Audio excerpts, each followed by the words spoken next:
bro. That's real slow. So if you see me drop, that's why.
Greetings all, and welcome. This is Icewind Dale Rhyme or Reason. My name is Nate. We've got our lovely players here. Michael, Will, Alex, Ryan. How you guys doing tonight? Good. Doing well. Awesome. Very good. We are going to be jumping right back into the tests of the Frostmaiden. The players have engaged in 2 of the tests, 2 of the 4 tests of the Frostmaiden. But before we do that, I want to thank our sponsor, Hero Forge. If you don't know, Hero Forge makes, they have an awesome website that allows you to make, yes, lovely tokens like the one you see here. If you can imagine it, you can make it in Hero Forge for the most part. They've got so many tools for both fantasy, sci-fi, and modern other genres now. They're just fleshing things out like crazy all the time. And you can make character tokens, character portraits, and of course, 3D printable miniatures that you can just download an STL file and print yourself, or you can order and they will ship those miniatures to your house. Make your dreams come true with Hero Forge. So, guys, we left off. You had finished the test of cruelty and the test of endurance. There we go. And you were engaged in the test of isolation. The test of isolation found you requested to keep guard of a camp near the Ragged Glacier. The Tiger tribe was going out on a raid, and they believed surely you had been sent to protect their camp while they went out on this raid. But you refused. You gathered them together for a blessing of the Frostmaiden before they left, and flames came up, and you attacked these tribespeople in order to spare the elk tribe that they were going to attack. One captive remains, and it happens to be the queen of the tiger tribe, who I will show here as well. There we go. So she is the one captive who remains. I'll also remind you that you are engaging in these 4 tests in order to enter a vault in Grimskalle, which is the fortress that belongs to the Frostmaiden, a former frost giant fortress. And so you guys are in this chamber.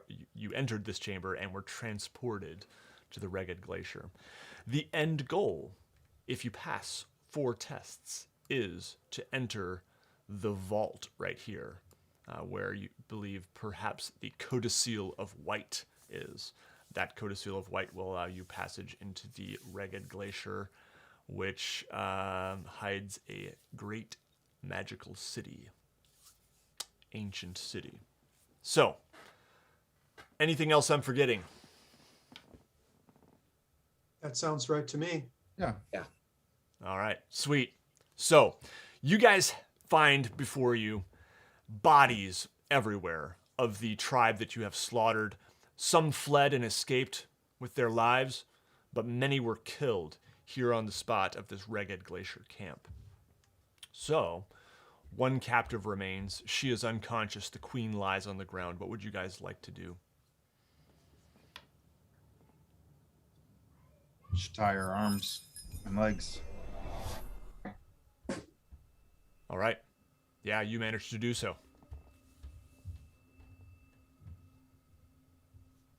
Is she All right. awake? No, she's unconscious. Can I like smack her cheek a little bit to wake her up? Sure. You see her eyes open. She groans and closes them again. You guys are surrounded by bodies and a circle of tents as well. Some of the fire still burns in a circle around the tents. Can we like drag her over to one of the center tent poles and just tie her up so she's not going anywhere? Yeah. Should we do that, I guess, is my question. I suppose.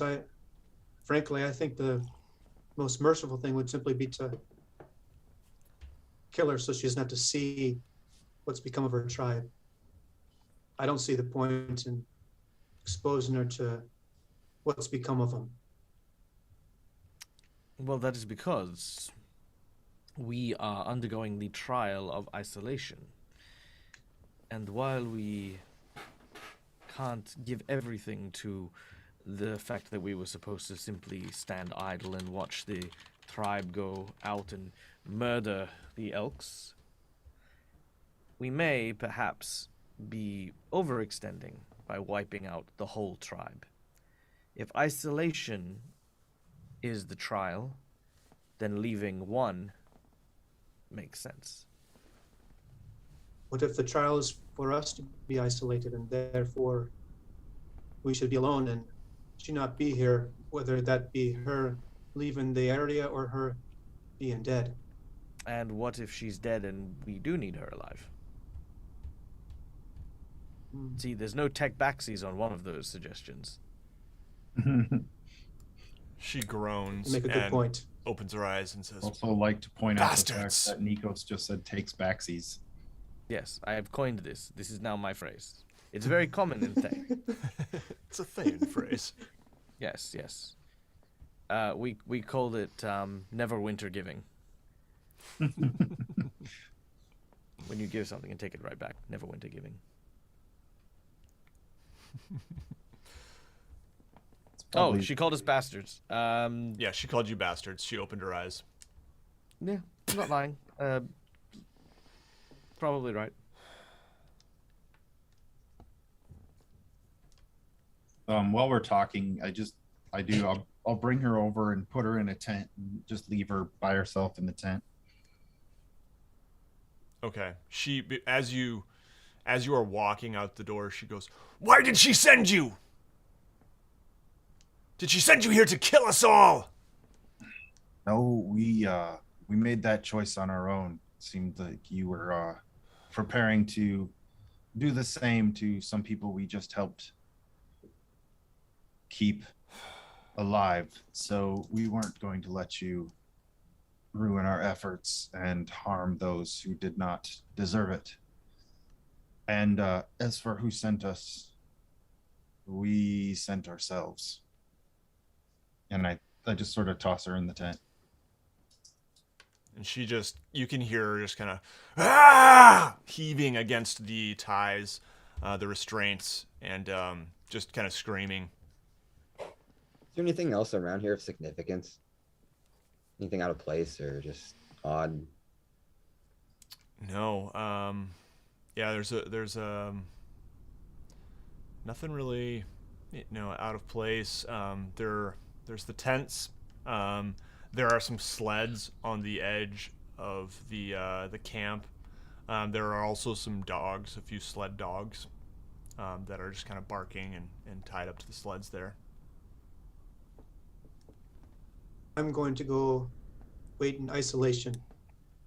And Grukfar walks to one of the far rings of tents and just goes and sits inside of a tent and waits. Fizwick does the same. That's the best idea I've heard. That's a good one. I like that one. But you can't come to my tent because I gotta be isolated.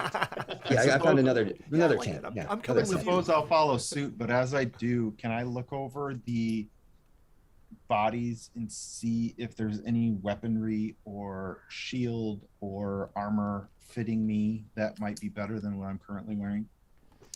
Yeah, unfortunately, there's not much that's going to be very good here. Oh boy, what was her name? Let me see if I can make sure she doesn't have anything, because there's always that chance.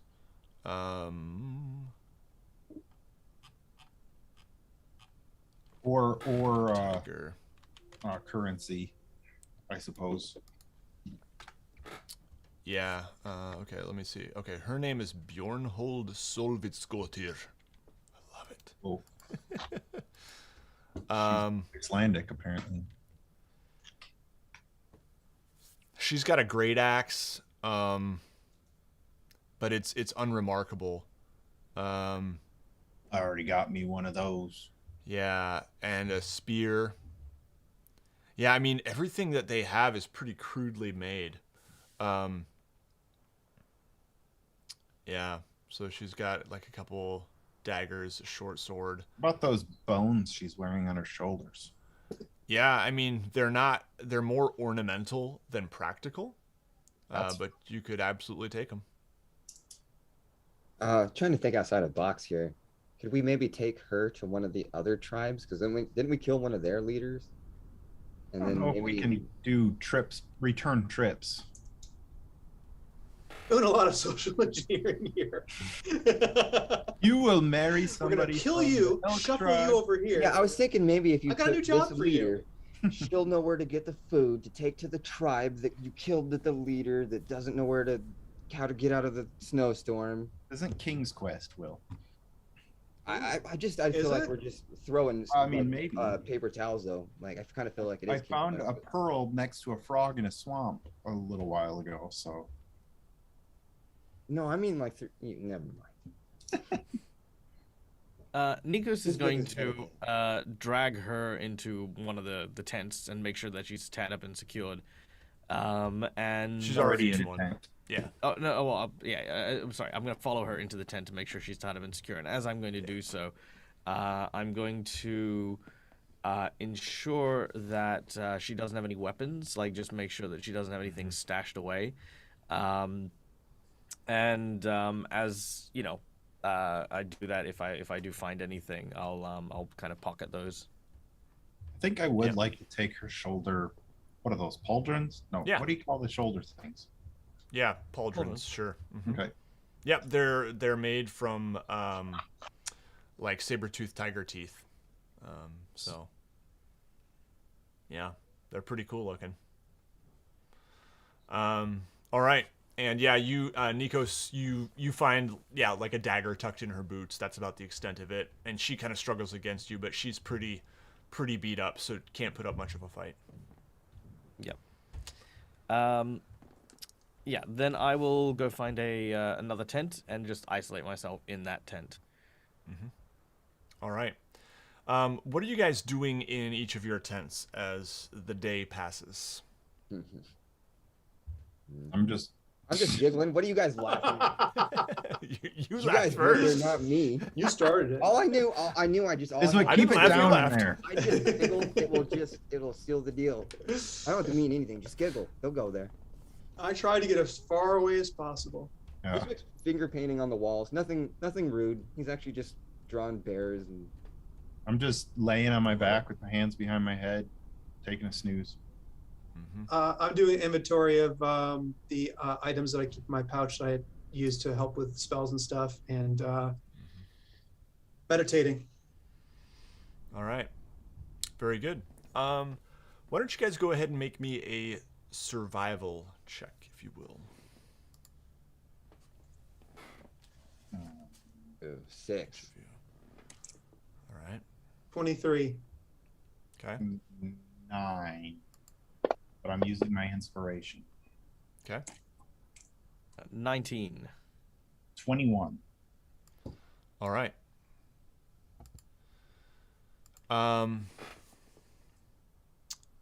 A day passes. You guys, I assume, get some rest, sleep. If you're down any hit points, this does count as a long rest. That was a group check, and you guys passed. Yeah. You awaken to a screaming sound. And yeah, what would you guys like to do? I sit up and sort of burst out of the tent. Can we tell where it's coming from?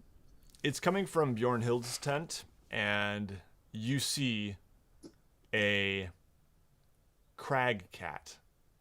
Not as large as her saber-tooth there, but a large white cat. You guys have encountered these before in Icewind Dale. And it is holding Bjornhild's arm in its bloody mouth. And it bolts out of the tent. So Yeah. her severed arm, not attached to her body? Correct. Oy.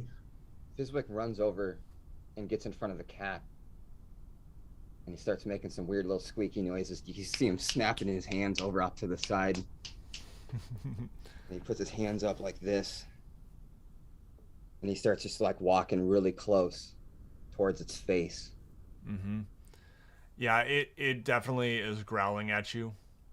Sorry, And- to point a visual here to help paint a picture, not just for myself, but hopefully for the audience as well. A large predatory cat with a severed arm currently protecting its food, dripping with blood over its otherwise white fur, staring at us quite menacingly after having tried to run into the wilderness, has been confronted by our tiny goblin friend, who is doing the whole Jurassic World like Chris Pratt, kind of like, Hey, if you can walk around with bear traps, I don't think this is a problem. oh no, I think this is fine. I think it's fine. I'm just saying, like, That's what's Nico's going looks on. at this, Yes. Nico looks at this situation, turns immediately around, and walks back into his tent. He goes, Fizwick knows what he's doing. Because I've seen you ride an owl bear. I've seen you. I've seen you fly through the sky, turn into Yeah, this guy's. monsters, Yeah, he was fly out of the riding water on a with Shotland dragon. A Yeah. whale that one-shotted a dude. You got to be a micro mini boss. Yeah. Well, Yeah. I think I know. I'm just talking. Come on. I know. I think Michael is trying to paint a picture for us. He's not trying No, to that's make what I fun of do. you. That's why I put 9 points into animal handling. Yes, that's Yeah, exactly. yeah. what's happening No, right this now. isn't like a, oh, Fizwick's doing something silly. This is, I have faith in Okay. Fizwick. Like, Fizwick has got this. Fizwick's all over this. Well, I apologize if I took that any other way. No, that's fine. All right, Fizwick, do your thing, buddy. Make me an animal handling check. It was the worst roll ever, but I got 1 point of inspiration, All right. and I'm going to do it again. 29. Ooh. Wow. Okay. Damn. Cat actually sits up and asks Fizwick if he would like some. The cat sits down in the snow. It basically is like kind of trotting away, and then I'm assuming maybe you like get its attention by like making some kind of noise. Yeah, he's not trying to get on it. He's just trying to calm it down and give it something else to look at. Yeah, and then it immediately just plops down in the snow where it is and starts snacking on the arm, looking at you. He just I looks also- back and shrugs. I also sigh and just turn around and go back to my restful isolation. I want to pop out of my tent, move over and rush over to Bjornhild's tent and just peer inside. What do I see in there? You see blood everywhere, and it's a mess, and she's almost unrecognizable. Okay. Like alive though? No. Well, hold on. Where's Oh, where's dead. Fizwick? Where's Fizwick? Fizwick is probably outside the tent, I don't know, what do you think, Fizwick? Probably about Are you 20 feet how or so. close are you to that cat? As close as it would get and lie down. Yeah, I'd say probably about 20 feet. Yeah, there we go. Okay, it looks like he's got it under control. I want to go in the tent and just check her, see if there's she's breathing or any signs of life. No. You see her throat ripped out, head barely hanging on, and just blood everywhere. And, Okay. I'm going to move to the entrance of this tent and then just wait there to see what Fizwick does. I don't want to get too much closer to this cat because I don't have those kind of animal handling skills. Mhm. Fizwick's gonna take out some rations and just kind of see if he can toss it next to it. Probably not as good as human meat, but Mhm. he takes maybe some of his. Well, he doesn't have any cheese or anything. Nah, just some rations. See if he can lure it away from the arm. Wait, is the Mhm. arm tied to somebody, or is it just an arm? It's just the arm. Yeah. Oh, okay. Then he's just gonna slowly back out. Never mind. Sorry. Okay. Yeah, no, her body is still in the tent, and he just this cat just kind of mauled her. Yeah, the cat, eventually starts kind of picking at the bodies of others. And yeah, are you still kind of just watching what it's doing, Fizwick? Yeah, just making sure it's not Mm-hmm. kind of content where it's at. Hey guys, I think it's only going to be chewing on that thing for a few more minutes. So if you want to do anything, It's got plenty of other easy prey to chew on while we sit here and wait for whatever is going to happen.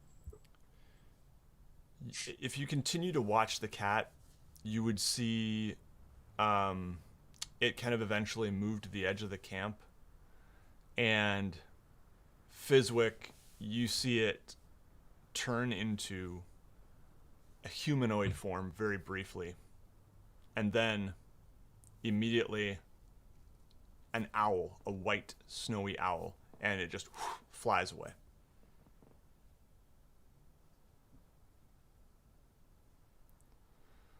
Only Yeah. Fizwick saw that. Yeah. Okay. so did anybody else? Just me? Mm-hmm. So Fizwick runs back over to who's closest to me. I am. He looks over at Grukfar, runs over to Grukfar. The cat just turned into an owl, flew away, and he's just pointing. You saw the cat turn into a bird and fly away, into an owl. Is that Yep. what you're telling me? Exactly that. Hmm. I signal for my familiar to see if it can go find the owl and maybe talk to it. I don't know if that's possible. If when Sounds- well, they're Sounds both to me like magical, right? Oh wait, sorry. Sounds to me like it could be a frost druid. Yeah, I summoned Federo over, and Federo Mm-hmm. flies to my arm real quick, and I kind of whisper in his ear, Federo, see if you can find the owl. Find out what's going on. What do I learn anything from these things? Like they talk to me through my mind, right? So like you can see through your familiar's eyes. So that's Mhm. one thing. Up to But 100 feet. I mean, if Federo follows the owl, but yeah, I mean it keeps flying Oh, a okay. long ways. Yeah, Grukfar, go ahead and make me just like an intelligence or it could be like an Arcana check. Yeah, it's not going to be great.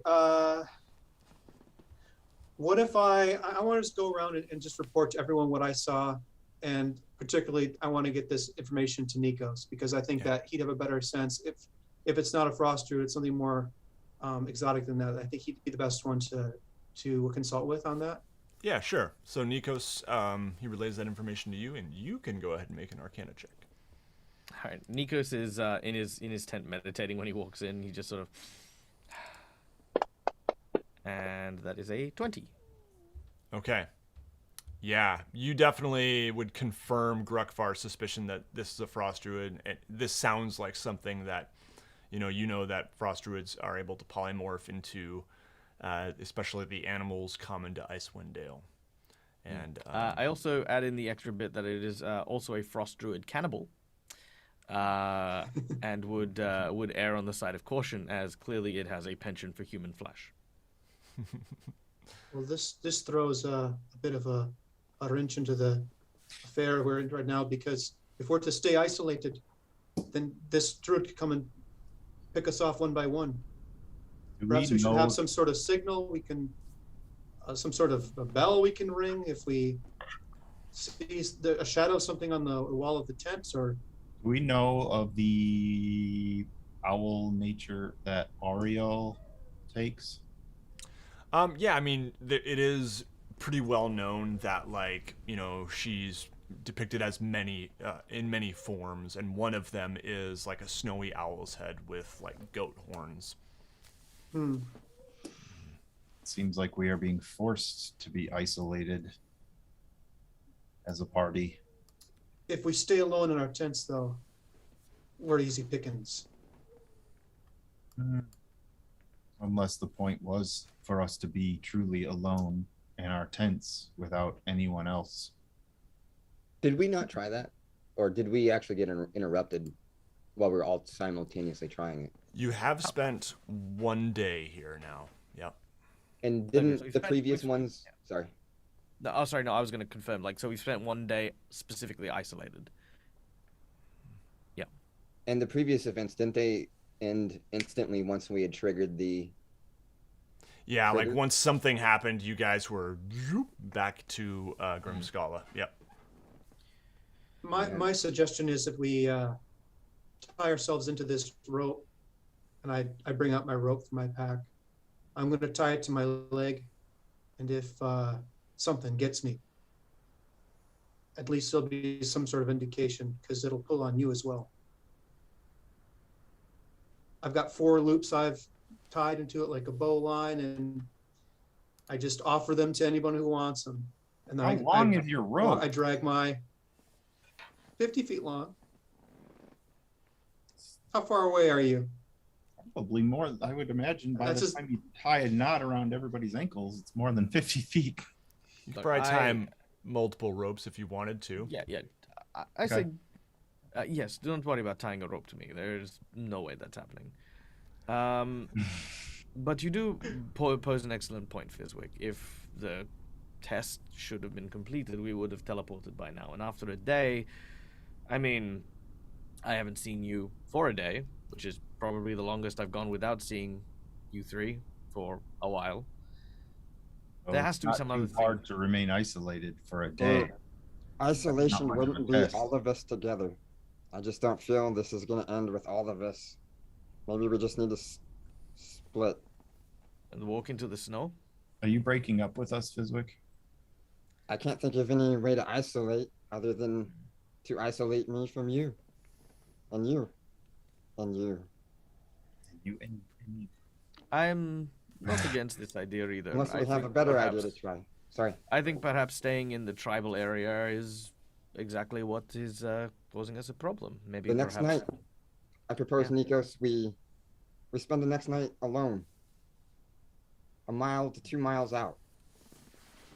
set up our own individual camps. Sure, we have this druid to contend with, but having seen us all in battle, I have faith that any one of us is more than capable of taking this out. After we spend a night 1 mile apart from each other, perhaps the following day, by nightfall, we return to this camp here, and see who is, see if we are, of course, What all say you, gone. Grukfar? What if it's not necessarily how far apart we are, but how long we spend without communicating with anyone else? Or we can try that one next. Yeah. And it would another good point might be while we are separated and isolated, we can also see if we can gather any food and supplies, because if we want to isolate once we return, then we'll need more supplies than I think they have here.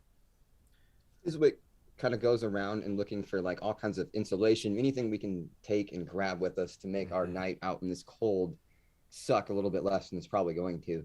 Is there any, like, anything you can find? Furs or... There are actually some, plenty of furs, among the packs and sleds and things. These, tribes people were getting ready to head out into the cold. So there's, pretty much any of that survival gear you can imagine. There's like a sled for each of us who wants one. Yeah, you could take a sled even. Yep, you could. Right. Yep. I'll head to the north. I'll head to the south. I'll head to the west. Yes, that leaves the east. All right. I do take a sled. Fizwick looks back and at the same time, he sees the rest of you looking back as well. And then just... Single solitary wave. Yeah, We all throw rocks at each other and tell us, "Go, Yeah. get it." Nikos does the Breakfast Club thing where he turns around, he's like the one arm up.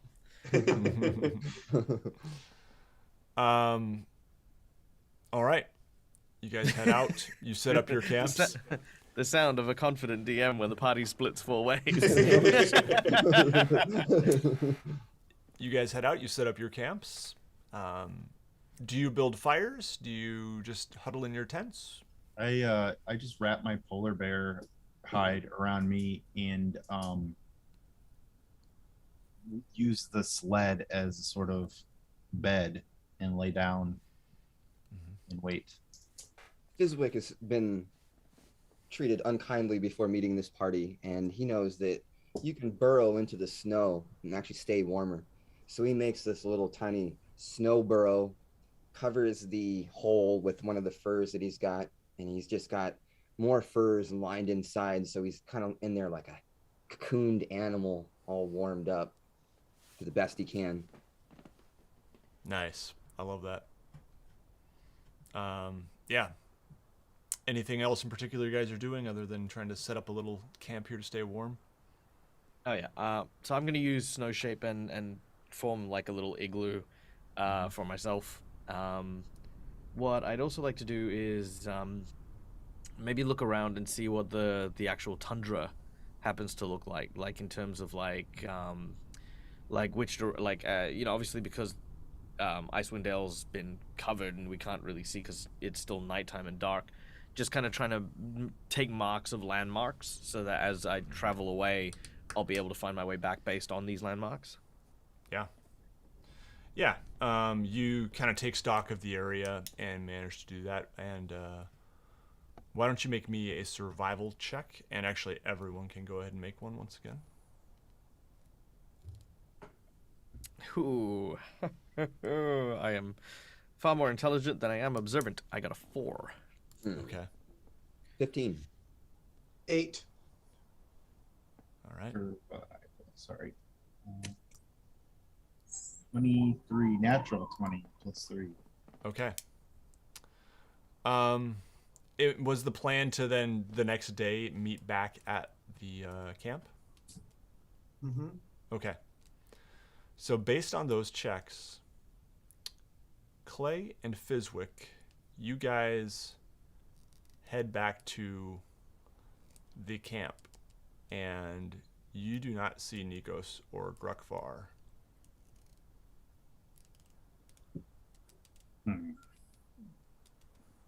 So me and Clay are together now. Yep. Suppose we should just wait. They'll make it back eventually. I agree. Let's see if they come in soon. I'm glad you guys are so hopeful. And Fizwick I'm glad you pops guys up- believe in us. Fizwick pops up a bonfire and just kind of sits next to the fire and kind of looks, waiting. Off into the snow. Grukfar and Nikos are, for all intensive purposes, like, you're still asleep. You're unaware of anything, really. If someone were to go, check out your spot, you would not be there anymore. But you are unaware of anything.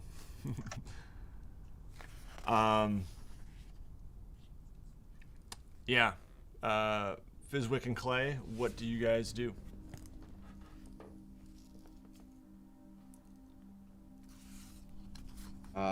Fizwick summons Federo and asks Federo if there's any sign of where they've gone. To go fly out and look around. Does he see anything? Federo scans the area and would find, a mile out about their camp spots, but would not. Now, can you communicate with Federo as well, or can Federo communicate with you? If I remember right, I can hear him in my mind. That's why I was Okay. like, here, let me double check. There's Yeah. the thing, the write up on this is huge. Yeah, it is. I know. I think you can command your familiar and you can see through its eyes, but I don't know that it can talk back to you. Okay. You can communicate with it Telepathically. Telepathically. Nice. Oh, Okay. Sorry, I'm a little sauced. That word's not So- working for me right now. Telepathically. Nailed it, man. Additionally, as an action, you can see through your familiar's eyes and hear what it hears too. Yeah, up to So- 100 feet, I think.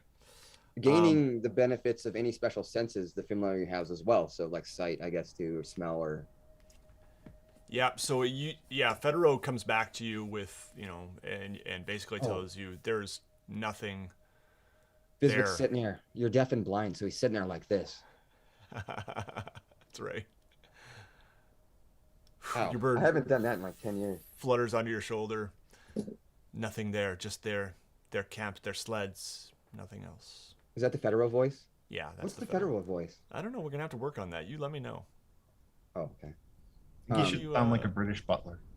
Because if it's telepathically, like I can't talk to him, so he should Master have like. Bruce. Yeah. All right. Well, I don't know. Master Bruce. There is well, nothing out there. I don't know, man. I'm out of ideas now. I'm just done with this. I say we go into tents as far away from each other as we can, and we wait. Fizwick agrees, and I don't know what else to do either. I don't know what this test is trying to cause us to do. All right. So you guys go back to your spots. Mm-hmm. Go ahead and make me another survival check. Tents or spots? Like, Probably, I'm assuming your spot's about a mile out, and you kind of repeat. Is that right? I was proposing that we just go into the tents and stay at camp so that in case the other two do come back, we'd be there. I see. Why don't one of you do that? Okay. Then you can stay very isolated from each other. yeah, Fizwick heads back to his camp. Oh, okay. It's just the ghost of Grukfar. I got a 12. Okay. Fizwick, survival. That was a where do you see your previous rolls? You have to the little arrow underneath where it says clear all. There's an arrow pointing up. If you click on that, it should Bottom show right. you. Or no, I'm sorry. The chat at the very top with a little blue bubble next to it. Got it. 9. Okay. Clay, Fizwick does not return the next day.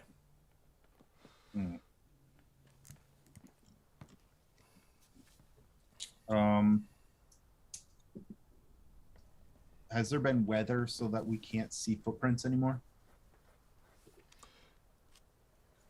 No, it has not snowed. Okay.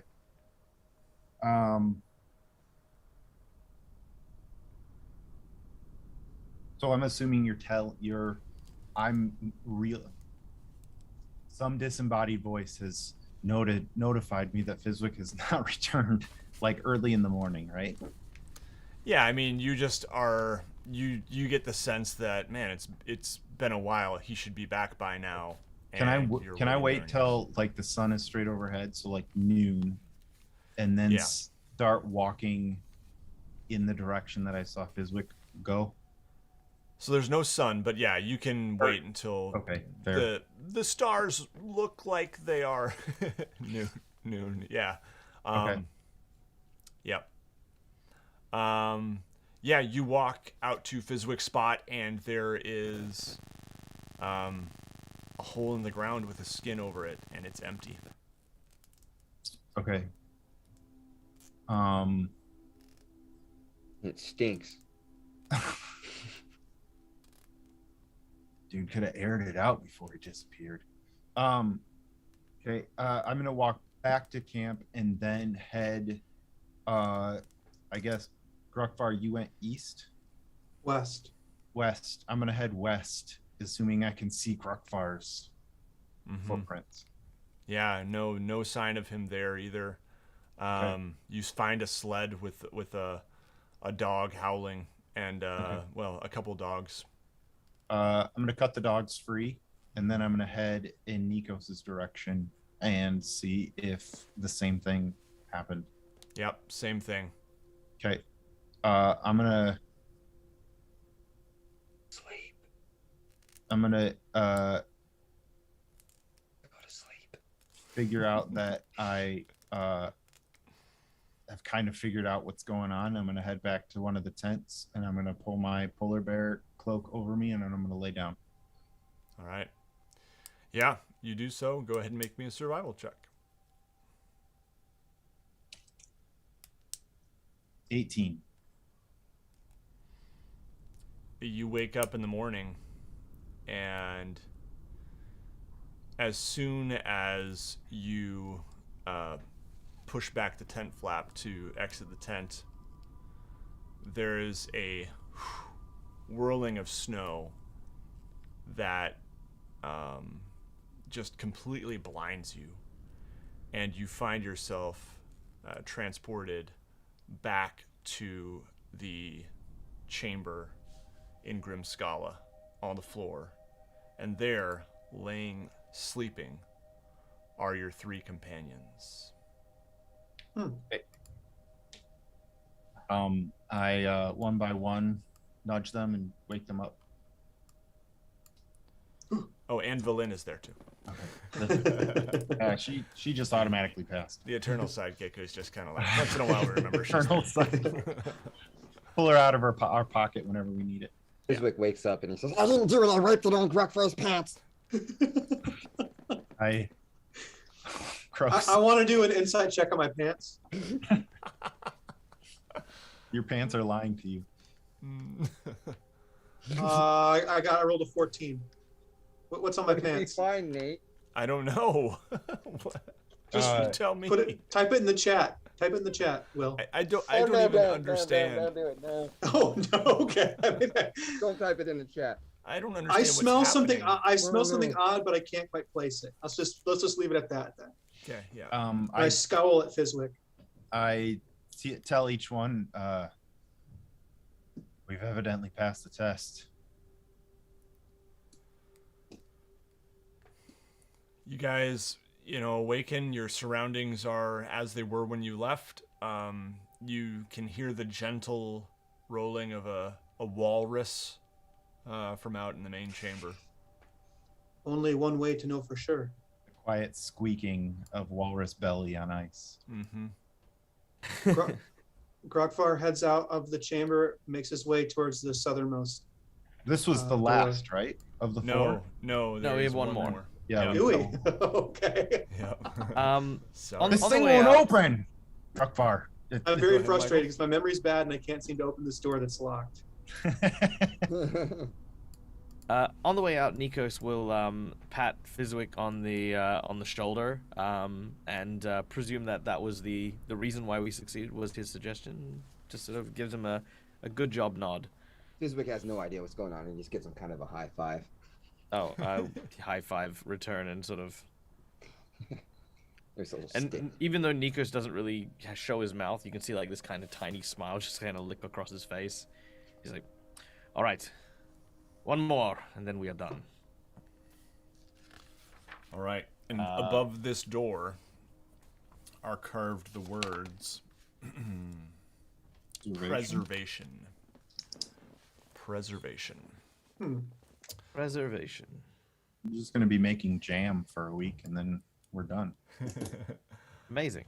Upon entering the chamber, which I assume you guys want to do at this time? Yep. Okay. Mhm. There we go. Your surroundings vanish in a flurry of snow and ice. When your vision clears, you find yourself at the edge of a camp under clear skies. All the fires in the camp are out, and the only sound you hear is the flapping of tents as the wind hits them. Closer examination reveals dozens of corpses half buried in snowdrifts. It becomes clear that a massacre took place here recently. You hear the squawking of buzzards coming from the middle of the camp, and see half a dozen vultures picking at 2 bodies outside one of the larger tents. This is clearly a different camp than the one you just left, even though the map will look identical. Are there buzzards by where we're standing right now? No. I'll pull up the map here. And This was preservation. yes. Nikos. Preserve. We need to preserve something. We need to bury it. We need to burn it. We need to take care of it. To finish it.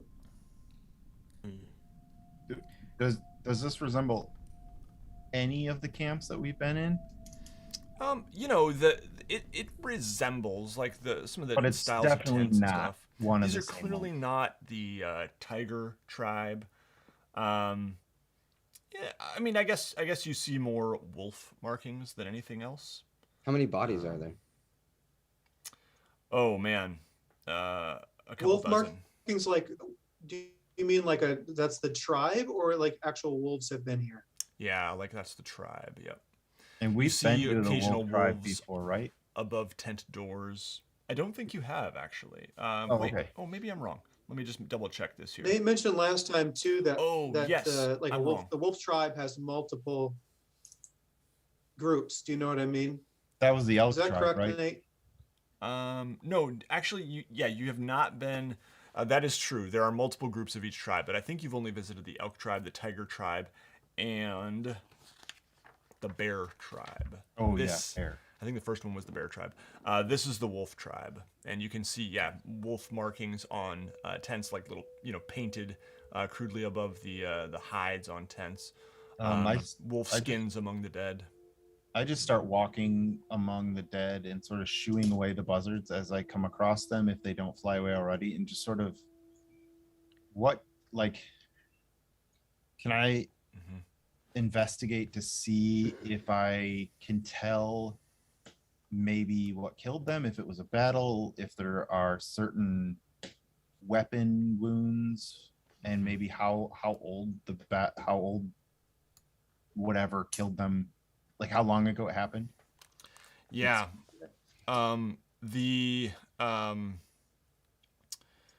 you're clearing a path here through the bodies, I assume you guys are maybe following a little behind here. Being respectful too, by the way. I'm not just booting them to the side. I'm very gently and cautiously stepping around.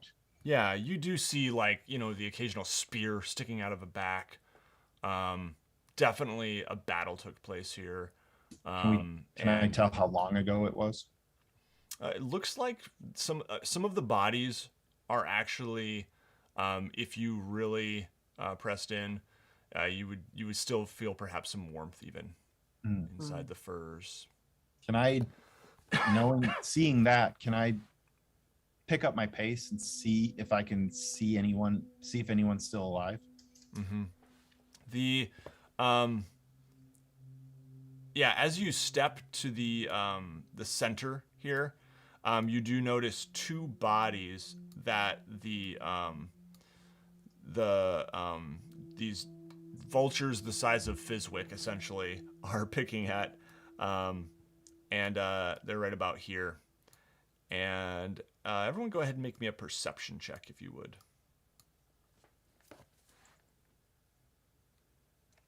21. 8. 17. 9. Fizwick, you hear a low sobbing coming from the tent behind these bodies here. The bodies are dead, but there's a sobbing from the tent. Yep. Okay. Are the bodies adults? From that tent. Yes, they are. Fizwick casts a bonfire right next to the birds to get him out of here. Okay. You got him, boys! Yeah. The birds don't take kindly to that, and everyone roll initiative. Oh, are you kidding me? Oh, what? Gotta fight birds now? Well, this should be pretty simple. Unless they're demon birds. 14. Are these Right, giant 14. vultures? They are giant vultures. They're about the size of Druid. Fizwick. Okay. 14 as well. 13. Okay. To be fair, Fizwick's pretty small. So they're normal sized vultures. 12. Oh man, 14, 13, 12. You guys make it so easy. All right. Excellent. So, the Fizwick, you light a bonfire. Is that 1d8 damage? You want to roll that, or is that 2d8? I can't remember. I didn't. I didn't light it right on him. I lit it right next to him. To Oh, try okay. Okay, yeah. They, leap up, and there are now 6 vultures total. There's like maybe 2 on the ground that are kind of hunching towards you, and there are 4 others that are circling just overhead of you guys. And let's go ahead and I'll just put some. Let's do more of these.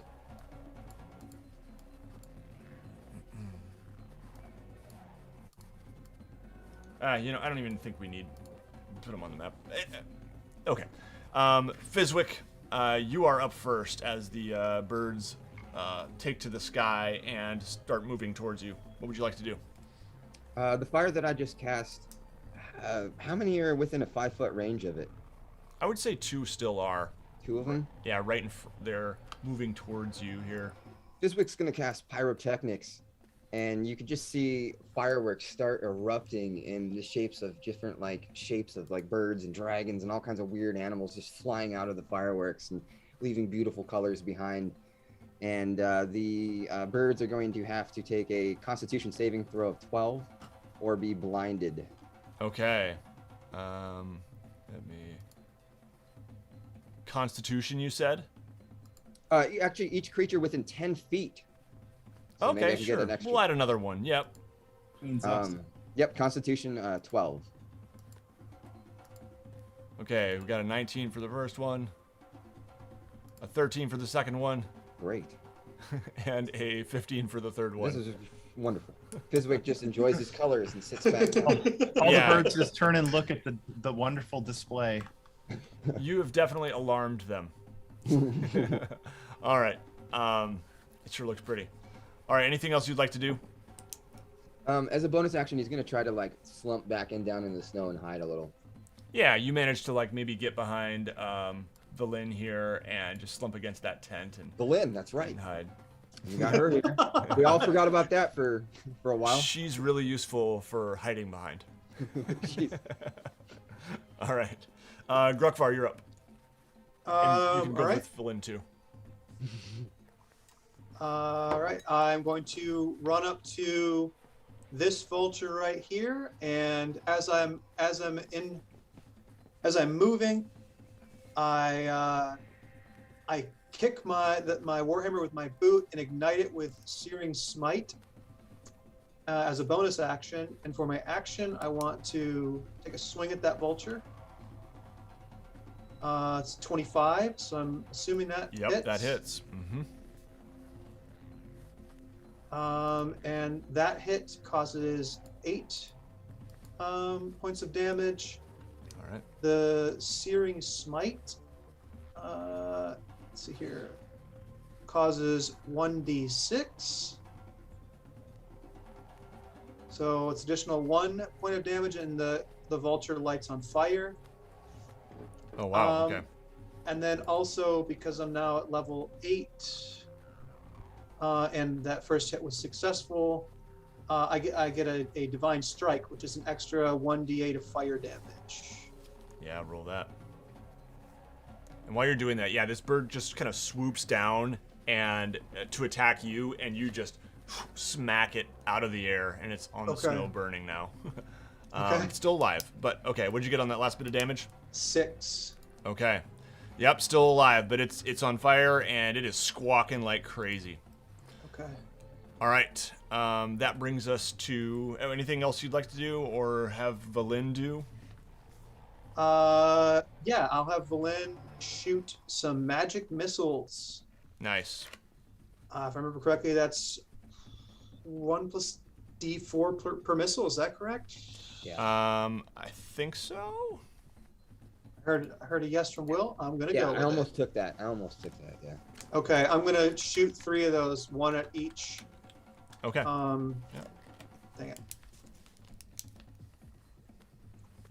That's 3 points, or sorry, 4, because it's +1. So 4 for one of the vultures, 4 for another one, and 4 for another one. Okay. And the one that's right in front of you, it falls to the ground dead. Okay. Being struck by one of these missiles. All right, and good. That brings us next to Clay. Right. Are there still any on the ground? Yeah, there are 2 in front of you that are on the ground. They're coming towards you. Okay, I'm gonna ghost water dive behind both of them, Nice. and then reach down and grab them by the necks and hold them over the bonfire. Nice. All right. Go ahead and roll. Let's say 1d8 damage for each.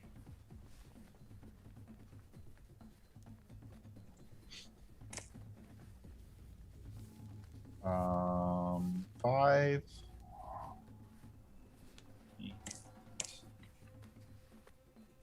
A big 1. Okay. That one's Yeah, a little bit more squirrely than the other ones. All right. You've got 2 giant vultures by the necks, and yeah. All right. Then that brings us next to Nikos. Actually, does that count as my attack? I would say if you want to grab them and hold them over the fire, it would. Okay. All right. Well, interesting. So 1 vulture is currently being knocked to the ground in front of Grukfar. 2 are being grappled by Clay. Yeah, and I'm gonna. Oh, so that one in front of Grukfar is dead, and there are 5 more. 2 on the ground by Clay, and 3 floating overhead. Or 3 being grappled by Clay. So where are other ones floating overhead? Wait, so there's 5 Yeah, total? so basically we'll just go with. Now there's 5 left. Yeah, we'll just go with these 2 are on the ground. The rest are flying. Okay. Let's see. How high up are they? Not very. Like, 5 feet above your heads. Ah, perfect. That's exactly what I need. All right, so Nikos will step over next to Clay and say, "Pardon me," as Clay moves to one side. No problem, good sir.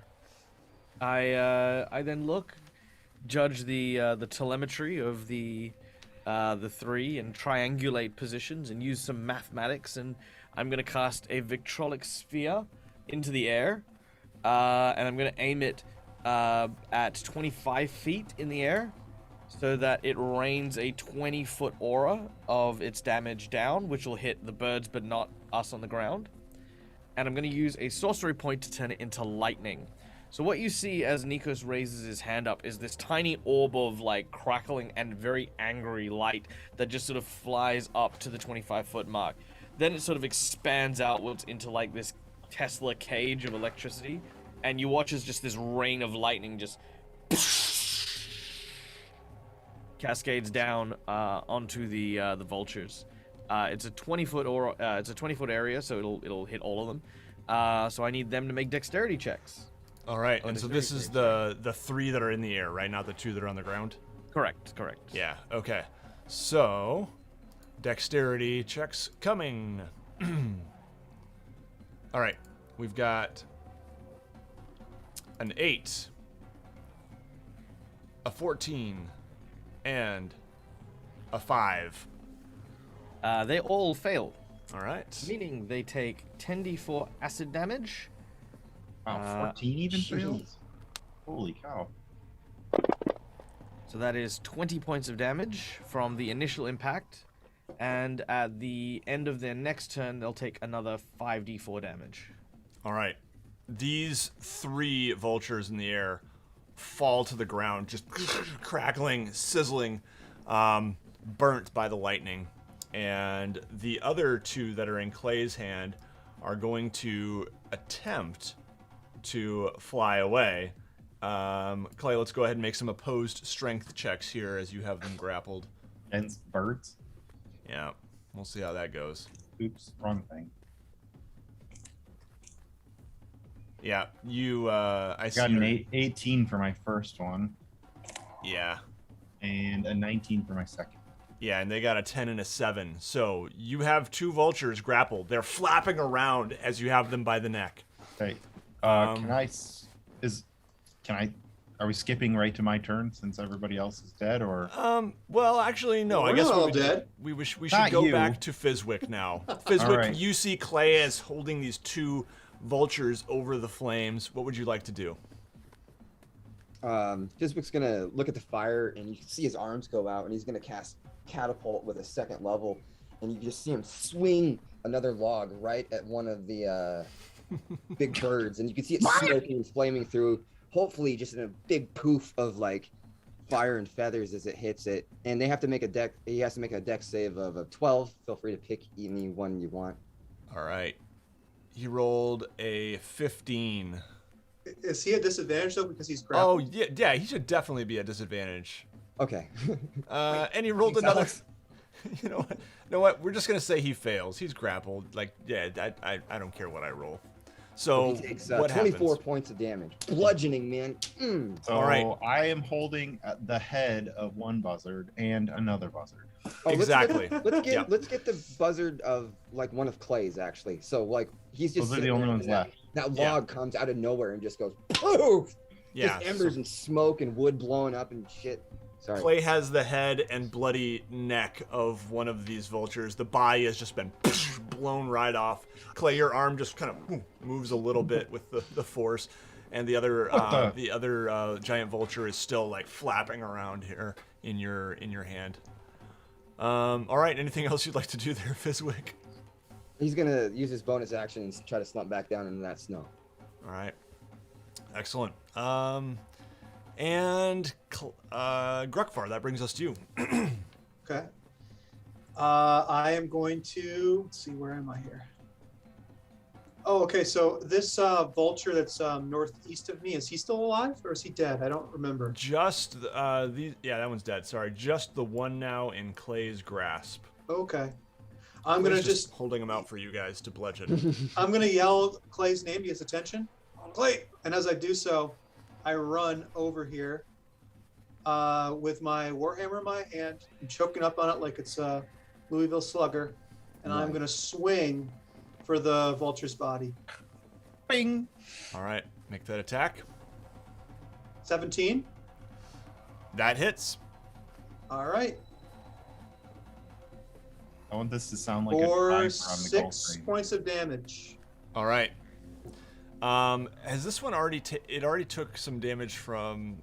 Yeah, I mean, little bit, like, the- think Yeah, like and I also one forgot, fire I got damage. my divine strike here. I'm gonna throw that into. I'm gonna throw that into the mix. okay.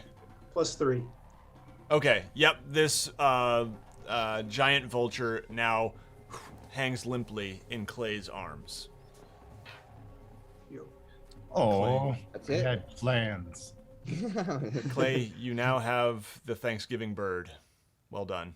I You are just the drop him in the fire. A little bit dejected that I couldn't finish him off myself. he told me, oh yeah, you got robbed of both of them. I did.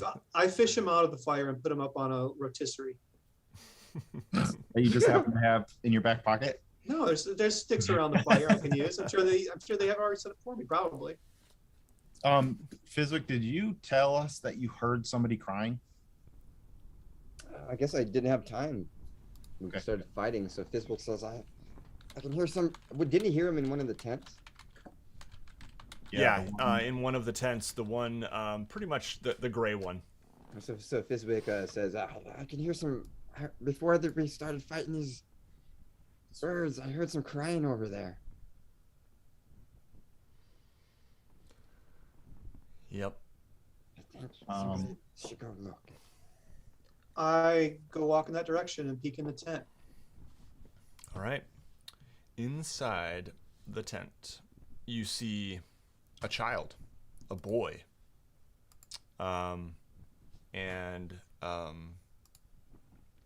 I'll show you a picture here. Just kind of curled up in the fetal position, huddled in one corner of the tent.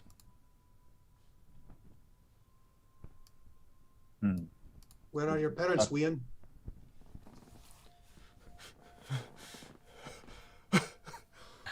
Nicholas looks at Grukfar when he says that, like, for real? Where's your family, wee one? Oh yeah, that's right. You're an orphan, you kid. Yeah, he just kind of closes his eyes and clenches his knees closer to his chest. Can I walk past Grukfar? How big is he? Is he like 10 or younger? Yeah, probably about 10. Yep. Okay. Can I'll walk past Grukfar and kind of like throw my polar bear cloak or skin around him for warmth, and then can I try to like, I don't know, pick him up? Yeah, sure. He would allow it. Yeah. Okay. He's just And I just sort of say, for now you are safe. What happened here? he is just kind of unable to catch his breath. The sobs are shaking your body now, Clay, and he doesn't speak. He just is almost, What else do we see? Unable What to. else can we see in the tent? There's a couple of bedrolls, furs, some supplies, cooking pot, things like that. Can I bring him over to one of the bedrolls and kind of tuck him in so that he can warm up? And if there's any like food in the tent, can I just sort of walk it over to him so it's within arm's reach? Nikos will speak up as he sees this happening and say, "What are you doing? Why are you coddling the child? This is. Are you going to stay here and protect this child forever? Because if No. you are, then sure. Why don't you tuck it in and give it a bedtime story? Otherwise, He was I think freezing this- and we're in the He looks- preservation. he looks pretty Challenge. warm. I mean, he's got his cloak, he's got his thing. Child, whatever your name. I'm not even going to ask your name. What are you cold? The child does not acknowledge you. He just has his eyes closed, sobbing. You did notice that the child has bare feet, and felt remarkably warm to you, actually, Clay.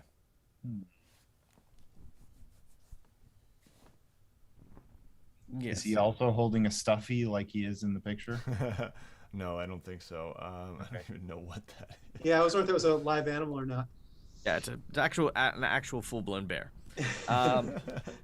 Yes, if we're talking about preservation, then we need to make sure that this little one is going to be able to survive. We need to make sure that it has the capacity and knowledge it needs to hunt. We need to give it information, not cuddles.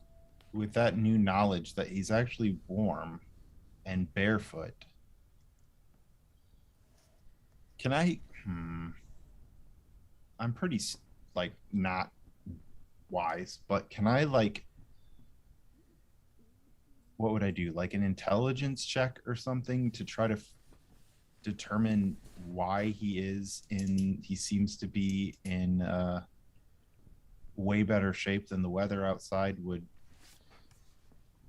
indicate, or would probably Yeah. have caused if he was by himself as a 10-year-old.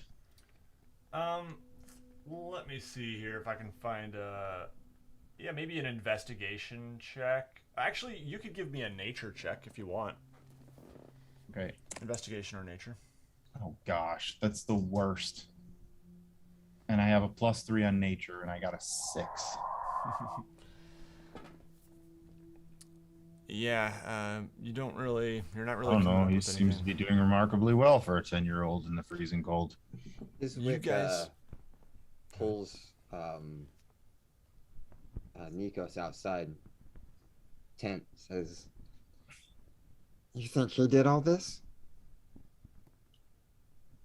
I'm beginning to wonder. People don't run around barefoot in the snow and stay as warm as this child has. I think it's just Fizwick and Nikos out there, right? Oh, Yeah. Yeah, sorry. it's okay. And then Nikos is like, Perhaps. There is much that is still in question here, but again, I feel as though we lose sight of our objective. It is not to become surrogates for this misbegotten child, but we need to look and remain focused on what we need to do in order to get into the vault. You were right the last time, Fizwick. What do you think we should do? I think we have limited options to preserve things here. We could either preserve ourselves, or we could preserve what's the boy. As you guys are speaking, you well, actually, Fizwick and let me just see here. I could freeze the child in a block of ice. You guys see a movement on the outside of the camp. You, Fizwick and Nikos. I'm assuming Grukfar and Claire are still in the tent with the boy, and you briefly just catch a flash of a figure between the tents, and a roaring voice says, "I know you're here somewhere. My men told me they didn't find your body." And you hear a slashing of a tent. Can we tell if, one more question about the boy, can we tell if he's like of the same people, like skin color, clothing, that kind of thing, that are scattered about outside? Yeah, it definitely looks like part of the tribe. Okay. Yeah, Nikos will. Nikos isn't angry, but he is annoyed that someone is breaking the tents that we're supposed to be potentially supposed to be preserving. So I'm gonna cast the fly spell and hover over, and in very many Thayan swear words, demand to know, who the hell are you and what are you doing here? Yeah, you see a figure just completely covered in blood. You know, blood smeared across his face, clearly with like fingers, and just his whole front is bloodied. And he's got weapons in his an axe and like a curved short sword that are also covered in blood. And let me just show you. I think I've got a token for this guy here. Did the boy react when the guy yelled? Yeah, you would definitely see the boy flinching a little bit, Clay. All right, so, yeah,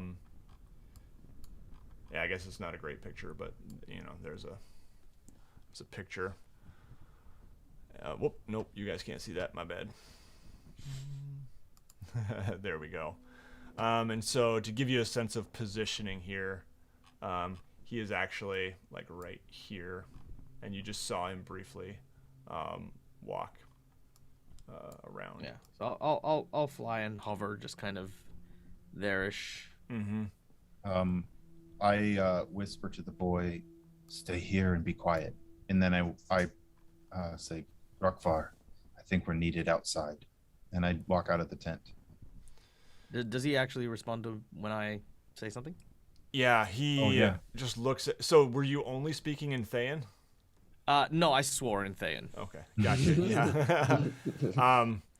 Yeah, he cries out, "I am Isaar, the true king of the wolf tribe. Now undisputed. Who the hell are you?" And he starts walking towards you. He says, "I am Nikos, and you must choose your next words wisely, King of Wolves. For I have neither the patience nor the time. Did you do this to these people?" "Me and my people did, my tribe, yes. And apparently they left one alive. The chief's son. He must die." "And for what purpose? For simple usurpation?" "His mother stepped in my way and stopped my rise.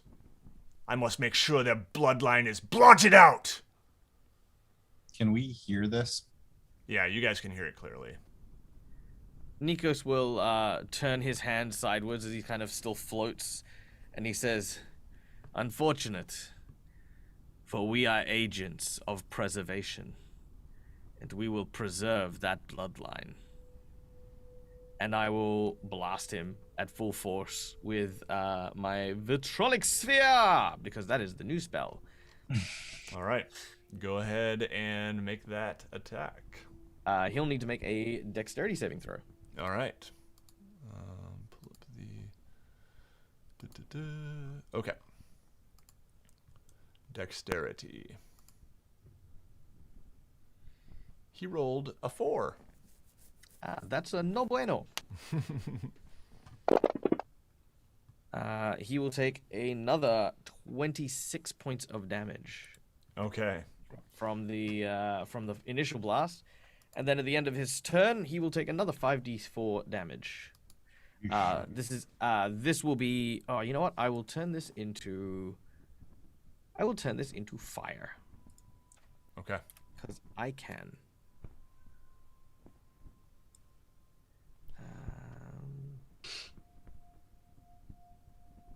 What if we were supposed to preserve the other line?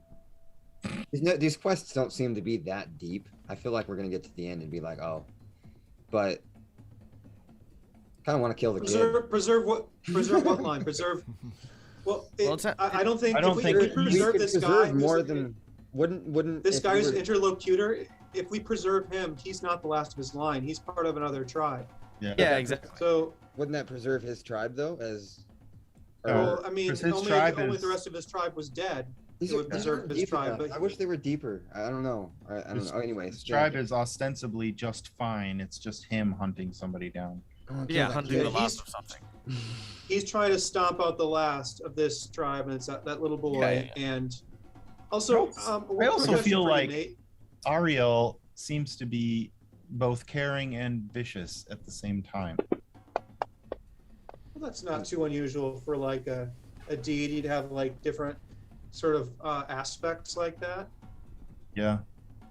Particularly Cruelty, these are, preservation. Like, fur people, you know. Cruelty, preservation, endurance, and Isolation. isolation.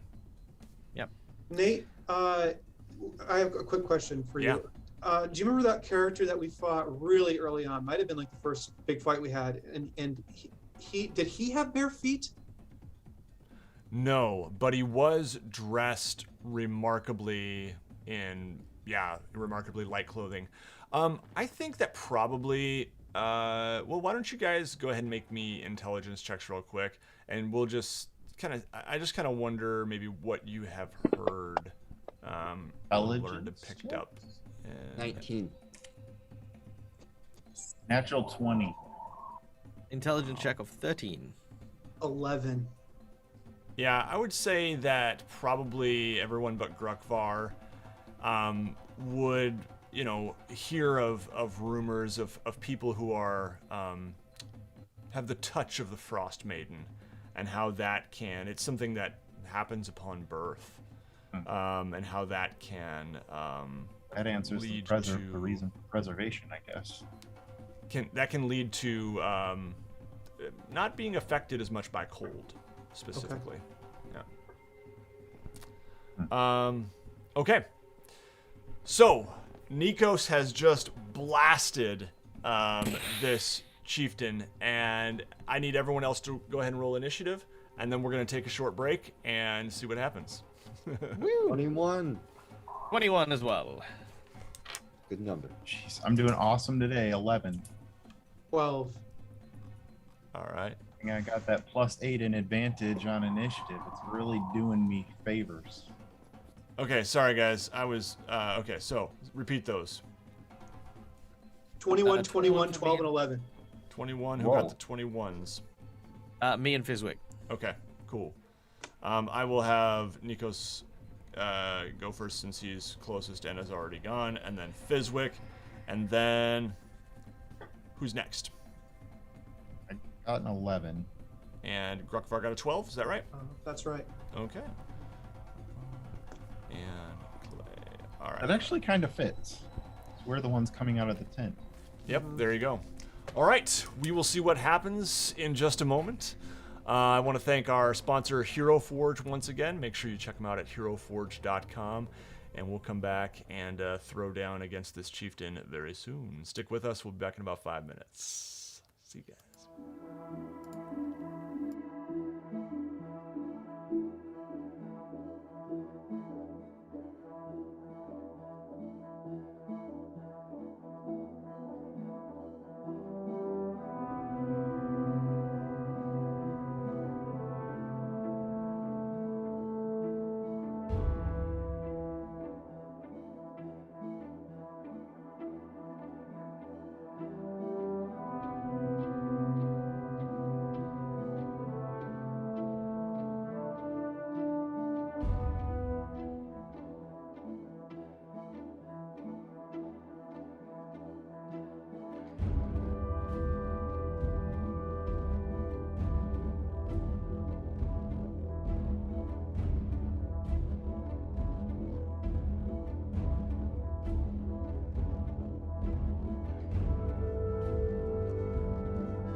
Hello, everybody. We're back. Thanks for sticking with us, and thanks for being here, everyone. Yes, Dale, you are correct. We are on the test of preservation, yeah. So this is the last of the 4 tests that the players have engaged with. So we'll see how this goes. Before we jump back in, just a reminder that Hero Forge is our sponsor. Check them out. Link in the video description. And Dead Aussie Gamer has some great stuff going on. Michael, I'll ask you kind of specifics at the end here, but check out his channels in the video description.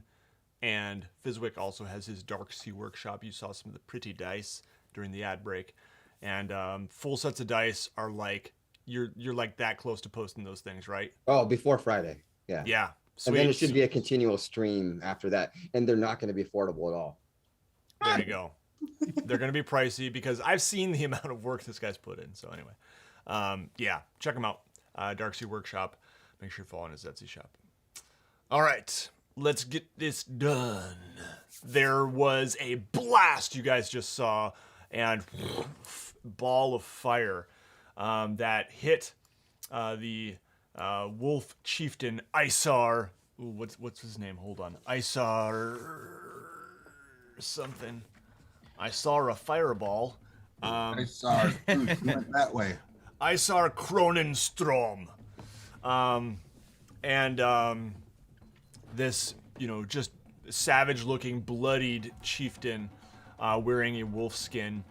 And, yeah, let me make sure I got that damage here before... Oh, what did I just do? I think I hit the back button in my browser. Come on. Come on, Chrome. Oh, forward? I have to hit the forward button. There we go. Yep, I did hit the back button, so forward makes sense, Nate. Yep, logic. Okay, we're back. So yeah, he took a bunch of damage. Yep, I did record that damage. Cool. All right. And that brings us in our order of combat. It is actually Nikos' turn again. Isaar is just staggering on the ground here and getting up, roaring with rage. What would you like to do, Nikos? Nikos again with his hand still pointed down towards him. Again, his eyes sort of taking on that inky black look as he says, I shall show you what true sovereignty looks like. And I'm going to use Mind Thrust and try to force him to the ground with a blast of psychic energy. So he needs to make an intelligence saving throw. All right. That is 5. That is a failure. So he takes 14 points of psychic damage. Okay. And... Oh, actually, you know what? I'm sorry. I'm reading. Isaar can reroll a saving throw if he fails 3 times per day. We're going to do that one again. Intelligence. Come on, Isaar, be smart. It's a 9. Okay, so continue rolling that damage. That was 14 and... And he is stunned. Okay. 14 damage and stunned. Stunned means that...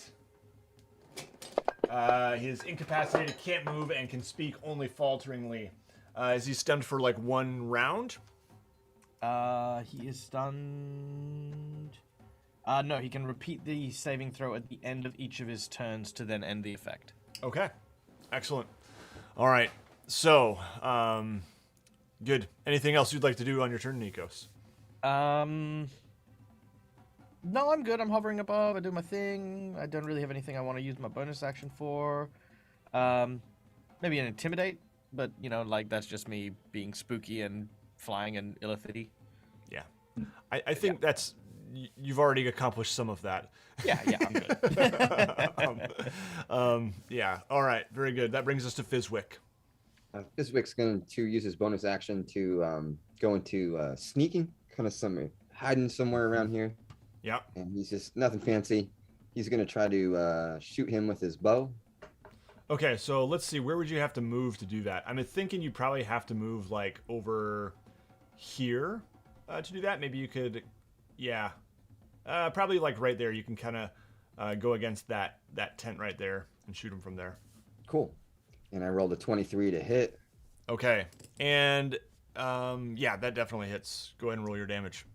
And let's see. And that's with your sneak attack as well.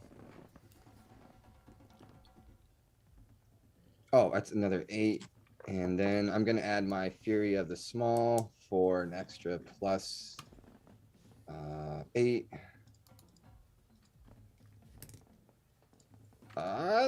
24.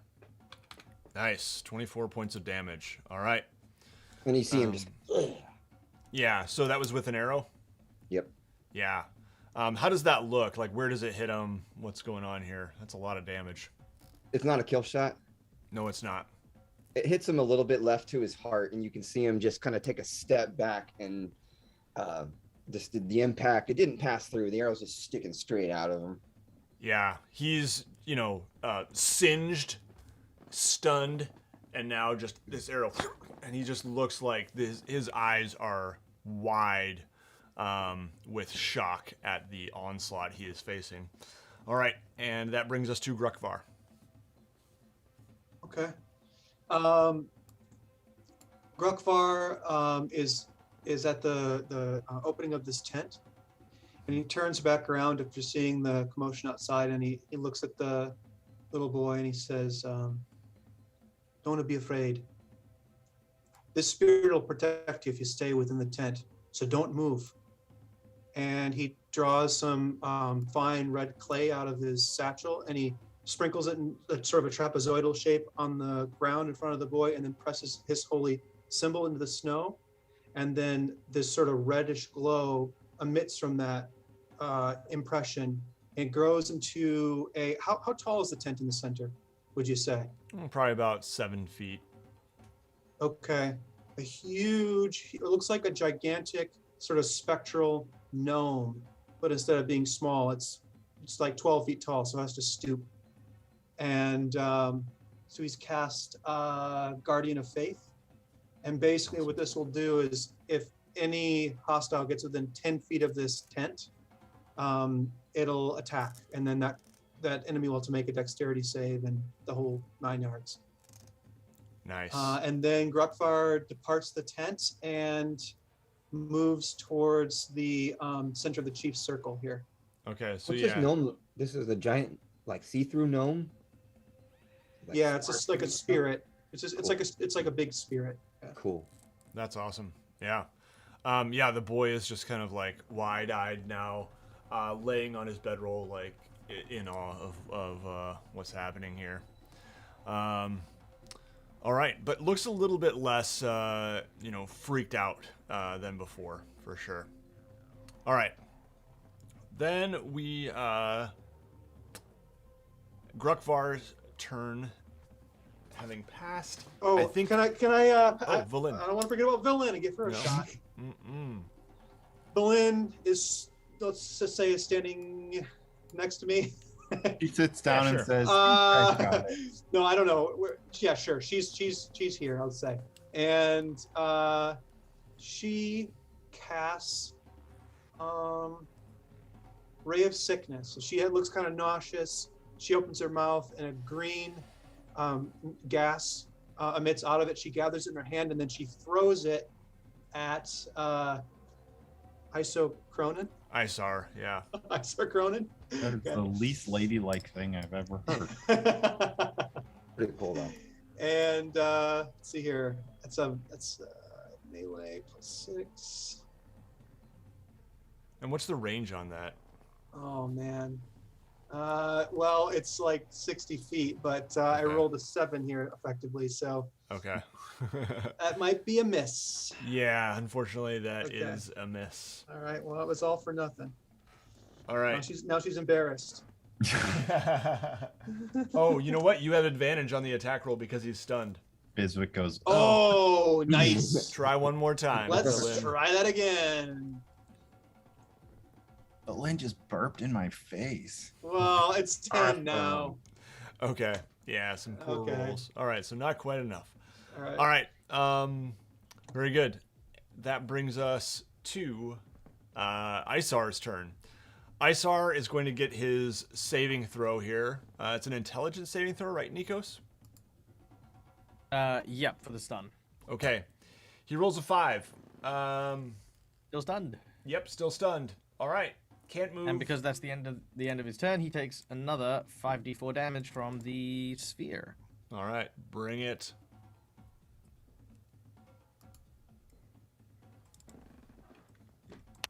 All right. That is 13 damage. All right. And yeah, as he takes this damage, just a blast shoots through his body, and he starts to mumble just incoherently, foaming at the mouth a little bit.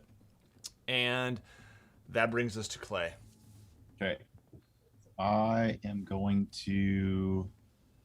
That's not me? Nope, Clay hasn't gone yet. 10, 20, 30, 40-ish.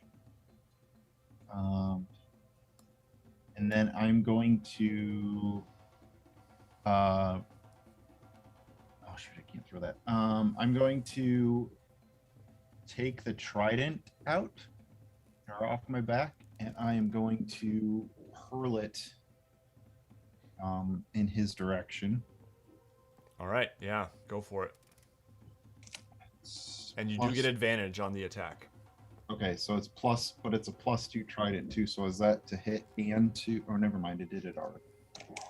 So advantage 16 to hit. Yep, that hits. Okay. And the jeez, what is going on? 6 damage. Okay.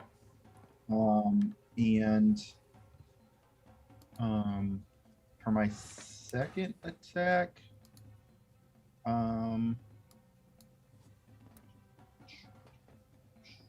I think you could throw one of your axes, but it would have to be at disadvantage.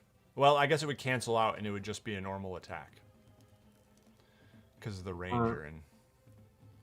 oh right. Well, it's 60 feet. Oh, My the axe- range, the normal range of a throwing Yeah. axe? Yeah. Oh, wow, okay. I thought it was only 25. Nope. Right. But let's see.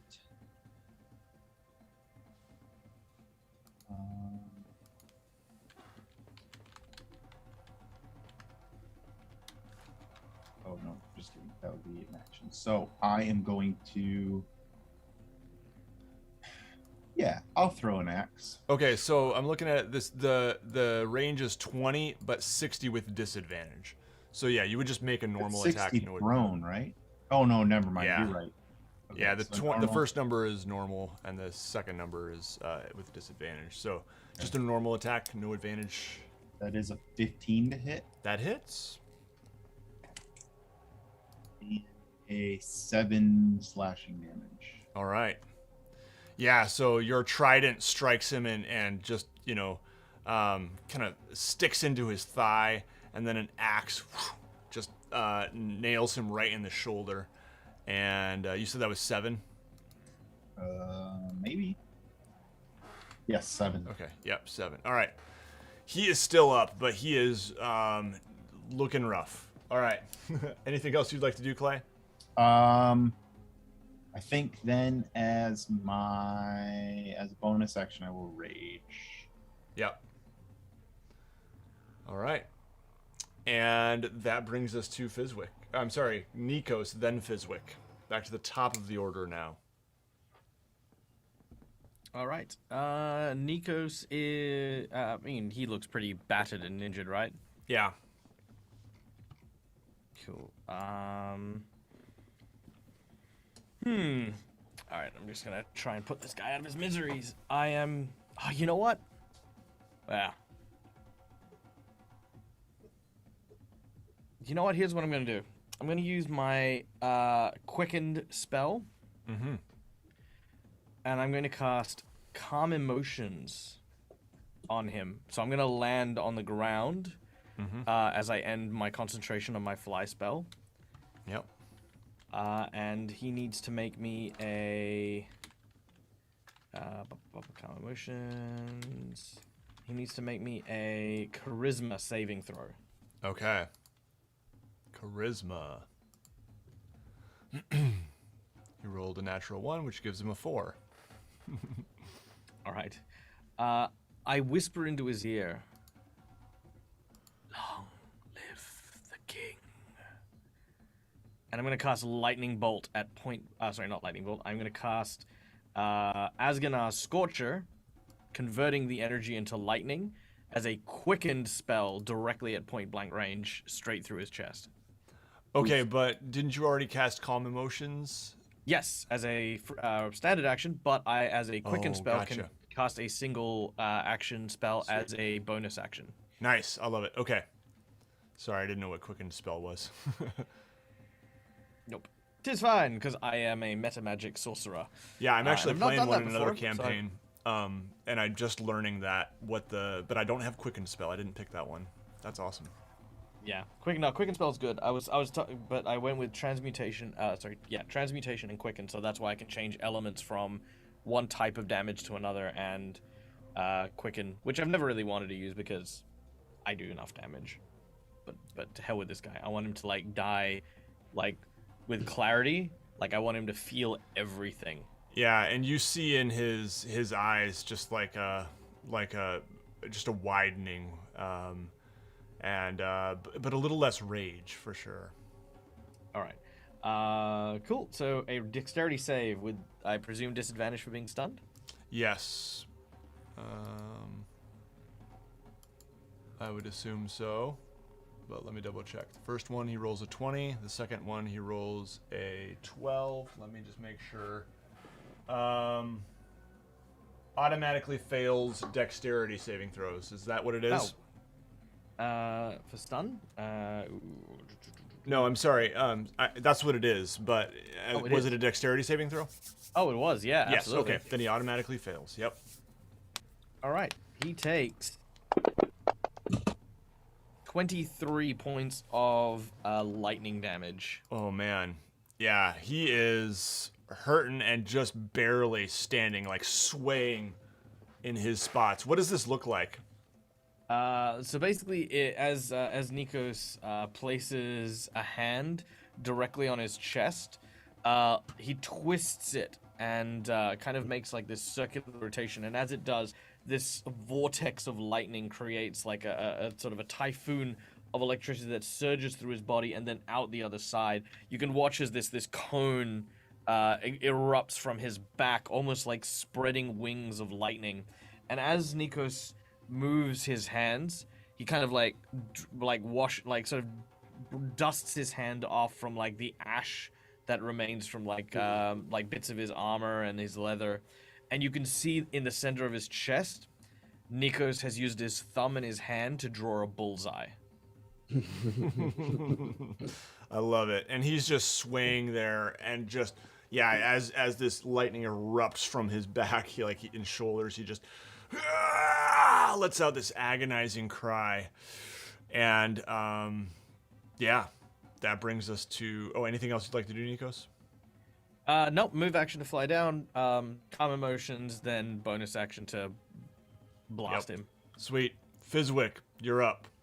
What would you like to do? Going to he's actually going to cast a bonfire on him, and he is going to have to make a dex of 12, which he fails automatically because he's stunned. What's an 80s action one-liner? I see you like the smoke. How about you smoke a little bit more? And then he clasps his hands together like this. That's from AJ Retro Games, and he just shoots right at him for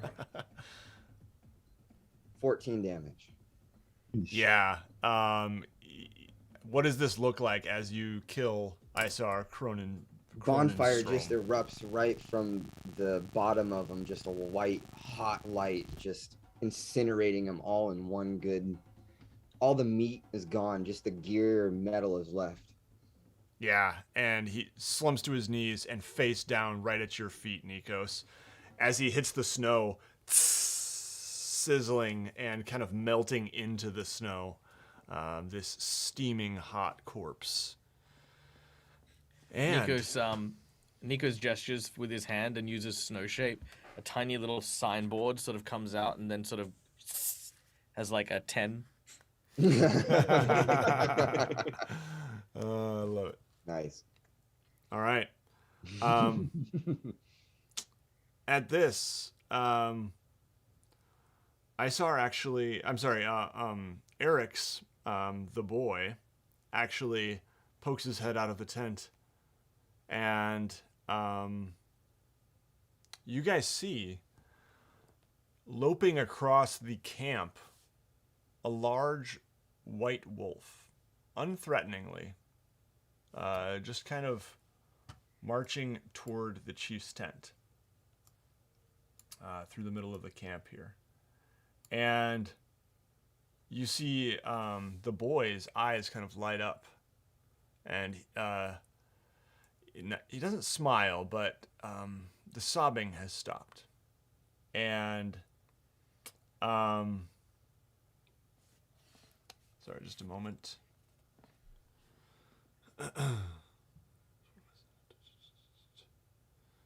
It says, the wolf actually speaks to you, Grukfar, as you're close enough, and says, "You have done well."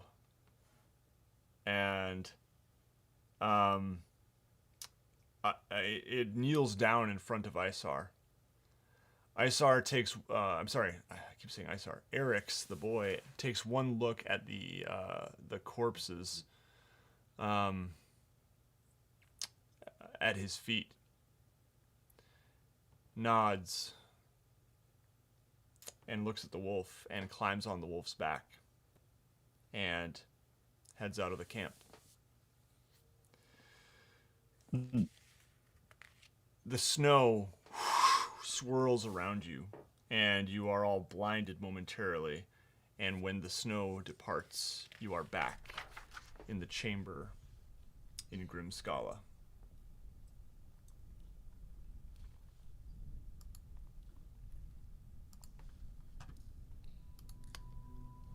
What would you guys like to do? Commended by a wolf. Ended by a wolf. Well, 80s ballad. hopefully, with that being done, we have now completed the trials that will allow us to enter the vault. Suppose we better try. All right. So you guys want to head to the door of the vault? Yes. Okay. Let me just mark one thing here. Make sure I've got The my fifth trial.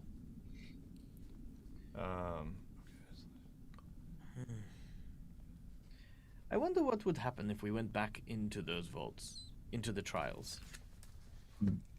Wonder what would happen if we killed the walrus. You're a glutton for punishment, Nikos. That is Well- interesting. Like, I wonder if it would rewind and we'd have to do the exact same things over again. Probably, because that's what's written in Yeah, the like would it bring those people Groundhog back to Day, life yeah. that we killed? Well, I mean, that's what's written in the book.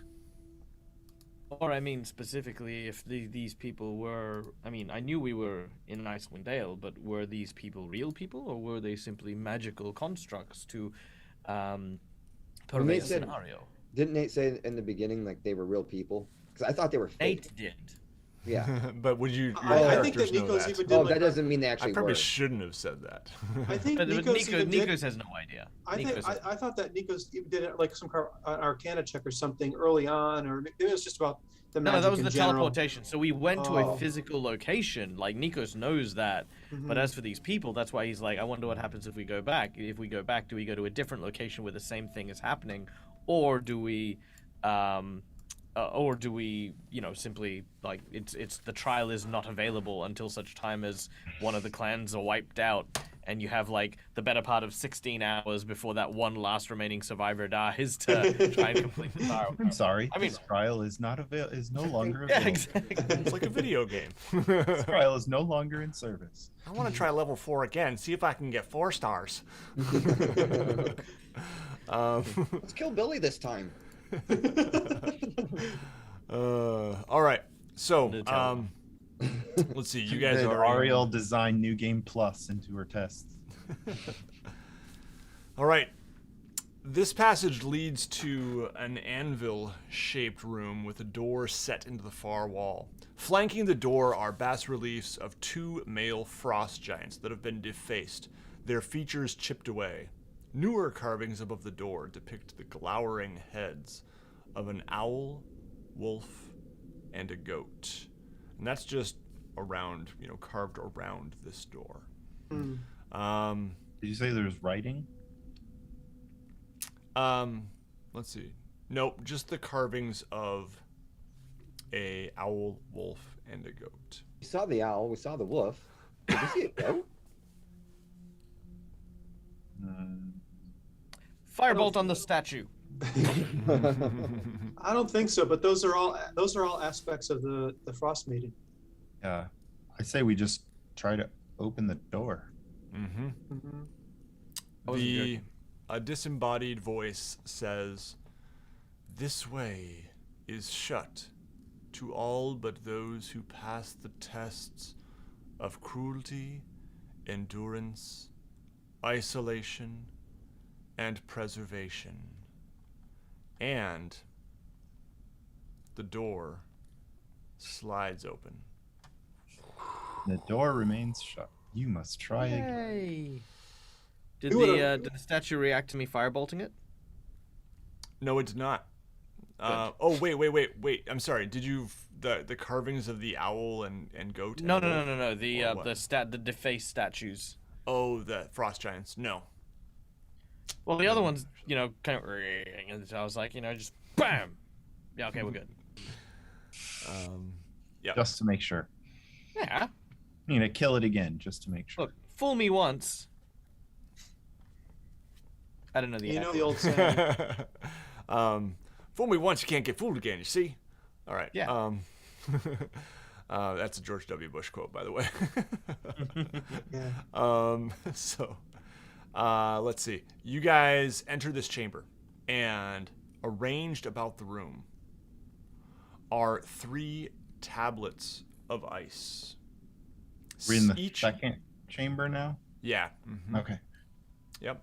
Each, yeah, you can move your tokens there if you'd like. Each about 10 feet tall, 7 feet wide, and 1 foot thick. They sit upright in stands that are also carved from ice. Script has been chiseled into the surfaces of each tablet. Another door stands in the middle of the far wall. Well, what do they say? One of them says at the top, cruelty. Compassion makes you vulnerable. Let cruelty be the knife that keeps your enemies at bay. Endurance. Exist as long as you can, by whatever means you can. Only by enduring can you outlast your enemies. Isolation. In solitude, you can understand and harness your full potential. Depending on others makes you weak.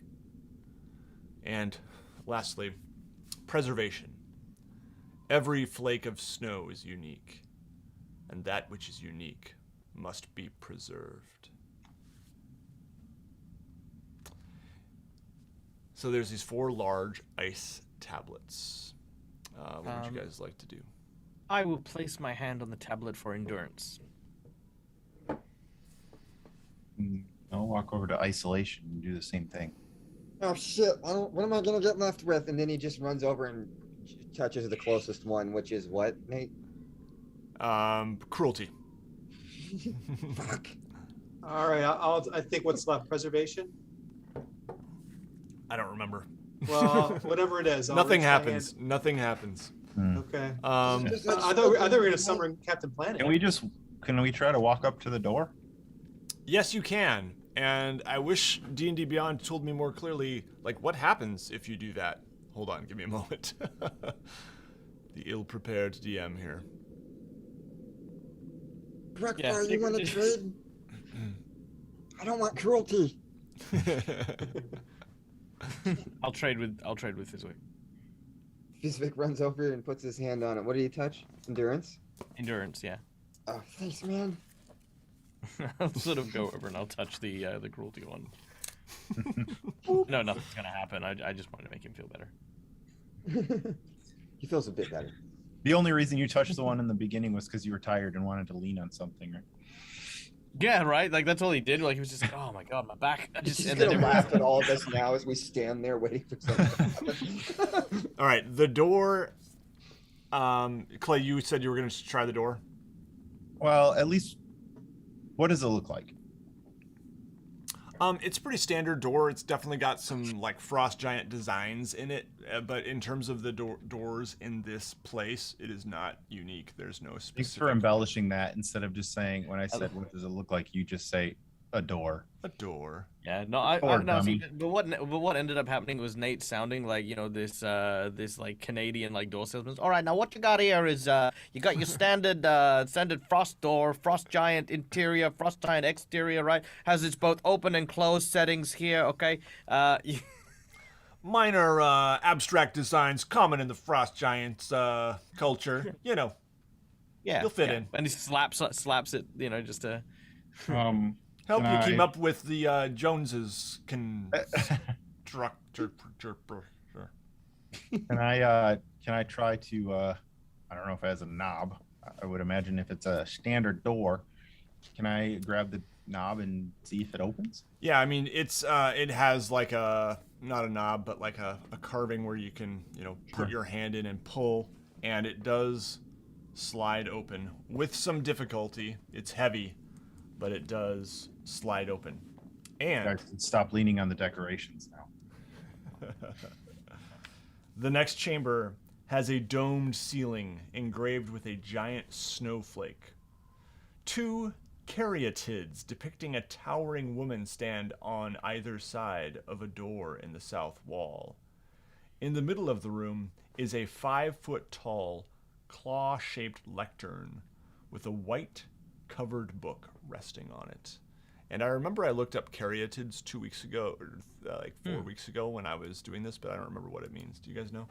It might be a pillar. Caryatids are basically large pillars that where the center part of the pillar has been turned into a carved statue of, well, in this case, women. Gotcha. Yeah, so basically, often they look like they're carrying the other half of the pillar and standing on something, or sometimes they're just, posing and it's just been carved into the floor. I just threw an Very image nice, thank you. into the chat. Oh, yes. No, I don't see it. I just I'm see not the either. I'm just photos. seeing the text. Yeah, you're image putting the result- words image result result for caryatid, mate. Yeah, that was. I got the idea though. All right. I shaped think like a person. Zoom chat doesn't like your links, Ryan. So, I don't like Filthy. Zoom chat, so Filthy. No, screw it. Zoom chat. So yeah, in the middle of the room, so there's these two pillar-like things, caryatids, on either side of a door in the south wall, and let's see. Yeah, in the middle there is a claw-shaped lectern with a white covered book resting on it. What would you guys like to do? Does Velen seem to recognize that book? She kind of takes a deep breath and she says, "This could be it. The codicil of white. But there is one more chamber. Strange. Perhaps it is not." I'll walk over to that door. Does it also look like your standard ice giant door? It does indeed. Velen, if you guys wouldn't stop her, would step up to the book and... Oh, I would stop her. Okay. No. What? Look. What is it? This is the inner sanctum of quite a powerful force here. Allow me. I mostly, I'm going to pretend I'm going to see if it's safe, but really I don't want Velen to touch it because I have some grudges against Velen that are still quite strong and lingering. Can I try to pull open this last door and peer inside? Yes, you can. Make sure I'm not missing anything here. So Nikos, you grab the book and... I'll look at the book first before I grab it, but then yeah, Okay. if it seems okay, I'll grab it. Okay. I mean, it looks like a book on a Is it open? podium. Did you say it's white? It is closed, and it is white, and it has sort of a fur covering over parts of the edges, and other parts are, just like ornately carved, or not carved, but ornately imprinted white or leather, Doesn't actually. say like ye old codicil of white on the front cover, does it? It doesn't. Mm-mm. What's Okay, in the I back will- room? Yeah, I will pick it up, and as I pick it up, I'm going to put it in my bag for the time being. Okay. Velen steps over and says, "You should keep that out. We might want to have a look at it. The Codicil of White could be in there." Yes, but it'll be in there whether we read it here, where there may still be traps and dangers, and it'll still be outside when we reach safety. All right. Fair enough. The next chamber also slides open with some difficulty, but Clay, be strong. This room is a small room filled with mist. Chunks of broken ice cover the floor. Characters. I think I found the refrigerator, guys. I'm supposed to read that part. Yeah. Yeah, what would you guys like to do?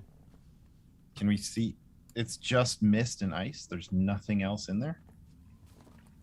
Go ahead I'd like and to inspect those ice chunks. Okay. Yeah.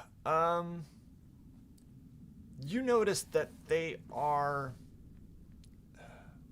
fragments of 3 very kind of lifelike human ice sculptures, essentially. Yeah. This is what casts a bonfire on him. Okay. Yeah, Flick. they melt. Are you in the room, Fizwick? Who is in the room? I just poked my head in. I didn't actually pull the door wide open. Okay, I'm gonna say Grukfar's in because he's I'm examining in the there so I ice can look chunks. at them. Yeah. Fizwick, are you in I'm staying there in a too? bonfire zone.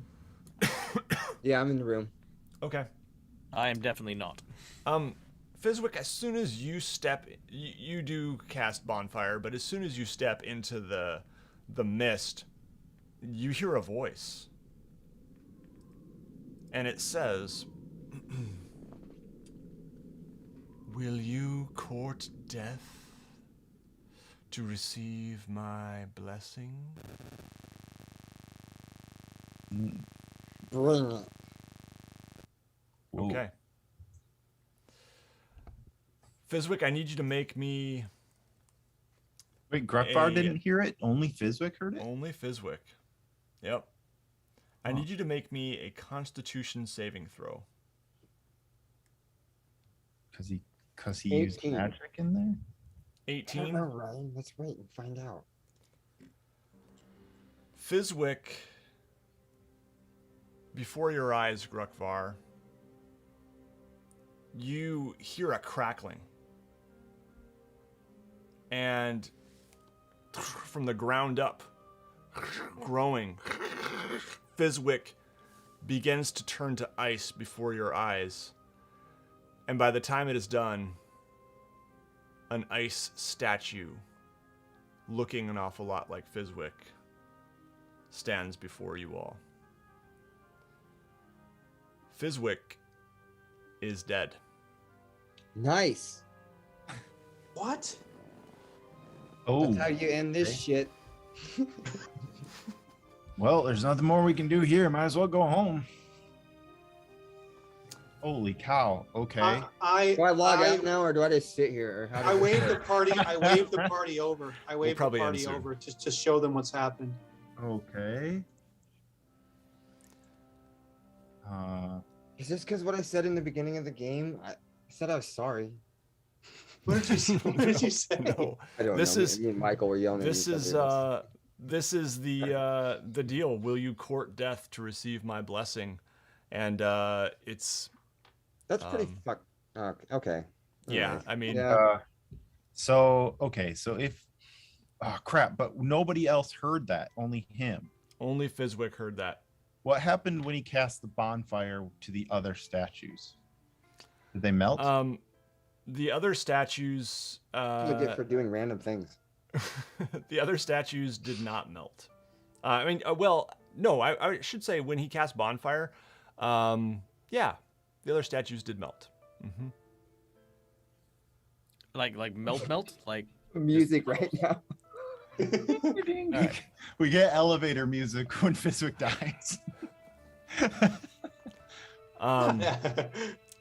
Yeah. I also walk into the room and I just like touch the shoulder of the statue. I reach out my hand and say, whoa, whoa, whoa. Easy there. Easy there. Can we tell if it's real ice? It is real ice. So it's cold and clear and Fizwicky. Yeah. So, as Nico walks in, because he'll be the last to walk in, not realizing kind of what has happened. He's kind of still very suspicious of Valin.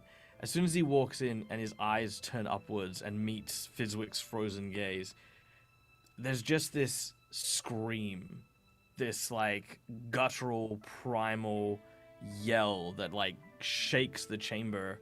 Nikos has never yelled this loudly, never even raised his voice. As he rushes up to the statue, he kind of like looks like he's about to try and touch it to see if it's warm, but he doesn't need to. Getting within inches away, he can see how cold the body is. Immediately, without a second thought, he shuts his eyes, and with every ounce of his power, he is going to try and reach Fizwick psychically, like try to actually force his mind into whatever tiny sliver or shard of ice might contain a consciousness.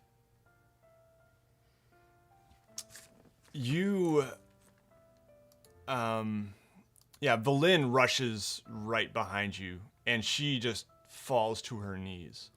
And as you kind of reach out psychically, you just get a fleeting glimpse of consciousness fading. I'm gonna double check the rules here, but I think I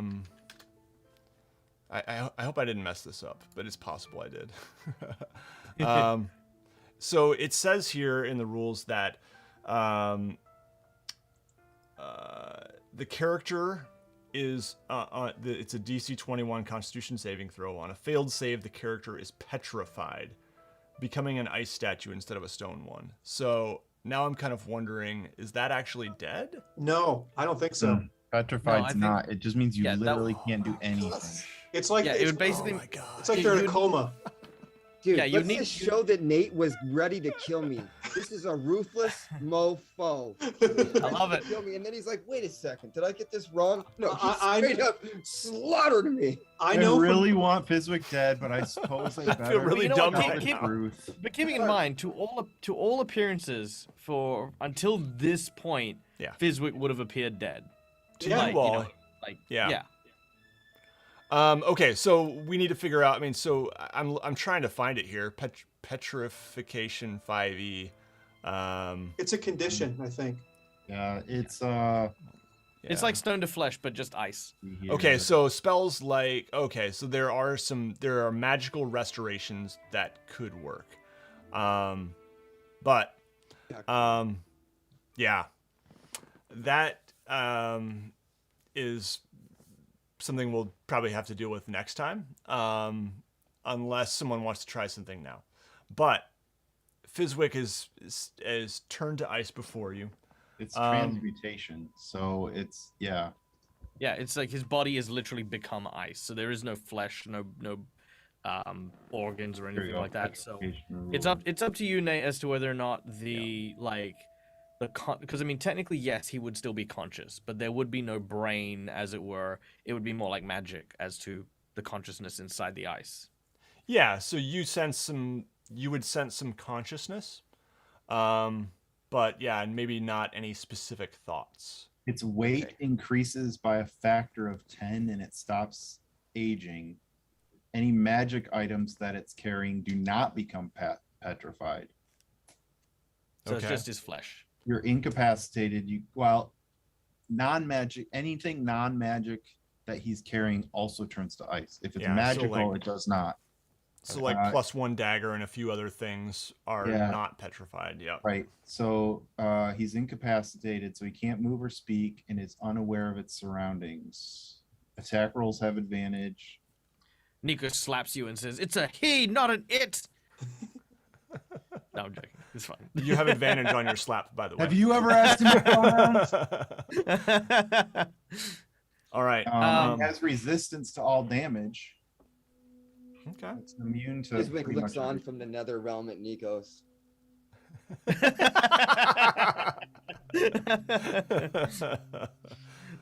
Nikos, his eyes shoot open and he steps back. He says, "He's still there. He's still in there. He's not dead. This is petrification. Mostly dead. I've seen things like this before, but what happened? What did he touch?" Yeah, I'm trying to think. Let me just make Damn sure. it, Clay! You were supposed to protect him. Yeah, no one else heard anything. All I did was poke my head in. Everybody else just ran in and did random things. He did his favorite thing ever. He tried to ignite these ice sculptures with a bonfire. And then he yelled, "Bring it!" right before he turned to ice. And then He before my died very eyes, lighting something on fire. No, he he's turned not to dead. ice. He died doing this- what he loved. He died, yeah. Died doing what he loved. This is a very somber look goes over Nikos' face. He said that? Those exact words. Yeah, bring it. I don't really understand that vernacular, but Step out of the room now. Quickly, all of you. Can we pick, by the way, I know he's heavy, but like he's not attached to the floor, is he? No, you could probably like Weighs break him free from 10 the floor and times slide what he him. normally weighs. Nikos, he could shatter. No, we have to I look over at Clay. Your axes, quick. Well, I only got That's fine. I'm going to I never use picked up my weapons before we Did you- vanished. You they're gone. find them. They magically have reappeared on you when you woke up. Oh, okay. Well then here. No, you hang on to them. I'm going to use Firebolt to heat up the metal and tell him to melt the ice without cutting his feet at the base so that we can lift him and take him with us. Okay. Clay is very conflicted about chopping Fizwick's feet off, but he does. Not his that. feet, underneath his feet. That's I know. I'm saying I'm trying. Oh, to you're concerned decide about if it. I Okay, actually yeah. do want to cut his feet off or not. Oh. And if you leave a big chunk there, then if he gets re-flesh-eyes, then he's gonna have like these growths on his feet. Big clompy ice boots. Everywhere Clay goes, he's just gonna be like, Fizwick goes, he's just gonna go poof, go poof. I just No have to more say I'm stealth. so relieved Fizwick isn't dead because I'm like thinking like I should have had the voice say, "Are you sure?" Or something, you know, Someone like, said, yeah. Oh, yeah. Look, I don't think an "Are you sure" would Fizwick work. gets a mental You're- pop-up. Are "You're you risking sure? death. Are Yes. you sure?" Are you Yeah, sure you want to delete all your files? All right. Okay, so I slice under what I assume Fizwick's boots are, Yep. You managed to do so. and then I guess I pick him up and carry him out of the room. Yeah. So, Oh, boy. Fizwick, how much do you weigh when you're not turned into a giant block of ice? Fizwick is busy helping a Nigerian prince find some money right now. He can't answer you. Okay, Will, what does Fizwick weigh? Oh, I think we said 40 pounds because he wasn't like they can go So up to he 40 to weighs 60. Right now, Fizwick weighs 400 pounds. Really? Yeah. Yes, So he you weighs can 10 times his weight. Oh yeah, You can water's slide like that. him, Well, or can you carry 400 pounds? Me? Yeah. How by myself? I'll help you. I mean, if I could hoik it up on my back, Make maybe. Valen Valen pull steps on it. in too, She's and there. and grabs a rope and kind of like puts the rope under the middle of Fizwick's torso and helps Wait, lift too. I got a better idea. I am going to shape water underneath Fizwick so that there's like a melty slide and we can just push him out of the room. Sure. Yeah. So you kind of cast this or shape this water that just kind of slowly starts to move. Did I just Fizwick. use magic in the room that Oh no! when they use magic? I'm going to, well, okay. Instead of me helping, I'm going to burn the rest of my sorcery points I guess and not. summon a. I'm going to summon a slod. Basically, it's a large. I already kind of summoned a slide. Slod. Slod. It's slod. This is what it is. It's slod. He's. Yeah. It's basically like this giant lizard kind of creature, big, hulking. Yeah, it's like kind of a spirit version of itself, as it, like it's way stronger than I am, and will help Clay carry it. Michael, Nice. doesn't it have a gem in its head? Like I thought I remember reading that it has a gem in its head. That if you kill it, it. Man, to be honest, it's been a long time since I've looked up the entry on a slod. Like, I don't know though. But Michael, 3.5. is this a real slot, or is this like some kind of like spirit in the shape of a slot? It's the same thing as my beholder. Oh, okay. So it's not the real creature, anyways, right? It just has like Correct. the strength of it. Yeah, correct. I don't know. I just want to find more ways to say the word slot. I think a slot has a control gem in its head, and if you get that control gem, then you can control it. Yeah. Hmm. Yeah. Well, it's already mine, so. Anyway. But it's already under his control. Once Oh. once Fizwick is taken out of the vault, Nikos is going to shut it. He is going to look to the others and say, Fizwick was speaking to someone who was able to communicate with him and freeze him from a vast distance with a clear and knowing will. And I do not know about you, but there's only one entity that I know with that kind of power. Aye, the Frostmaiden. I believe that this vault, maybe even beyond that one door, she may know of us. And who is to say if she knows what we're doing? We can no longer linger in this place. If Fizwick did speak with the Frostmaiden, that means that her and her servants may be on their way here now. Can't just leave him here, but how are we going to get out of this palace with a 400-pound block of ice? I may be able to restore him, but it requires significant preparation on my part. That we do not have time for. The creature, Grukfar, Clay, you manage Fizwick. And you, Valin, you will be our scout. Keep us ahead and make sure that the pathway is clear. We are going to travel as swiftly as we can. And God willing, find our way back to the whale whose name I totally remember and just said.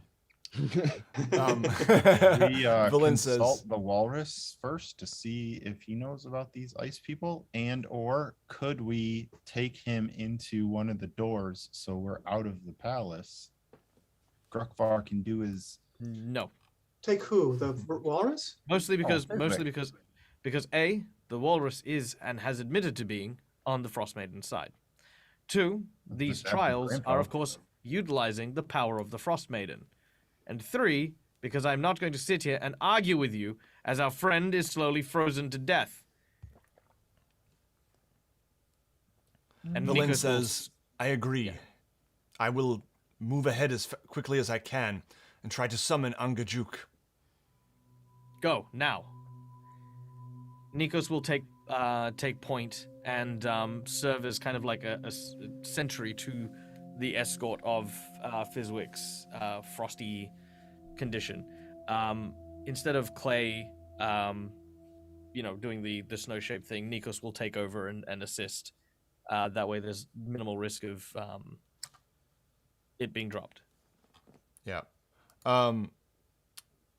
And Him being dropped. Shit. Him being dropped. Him being dropped. Clay walks over to Nikos and slaps him. He's a him. All right. that. So are you guys trying to make your way up the stairs and out of here? Yeah. 400-pound block of ice. Yeah. it's heavy, but with the is the slod helping or what's going on here? Yeah, the slad's still helping. Okay. Yeah, you guys managed to slowly, you can slide when the ice is level fairly easily. But you do make it to the upstairs, which I forgot it's on the same map. This room right here. And Valin has already left out the front doors back down the mountain here, the hill. And the rest of you enter in this part of the chamber. You don't hear or see anything out of place. The dead frost giant is still kind of strewn across the hall here. And I instruct the others to load Fizwick onto the wagon that we had previously prepared in the armory with all the with some of the frost giant materials that we'd taken from there.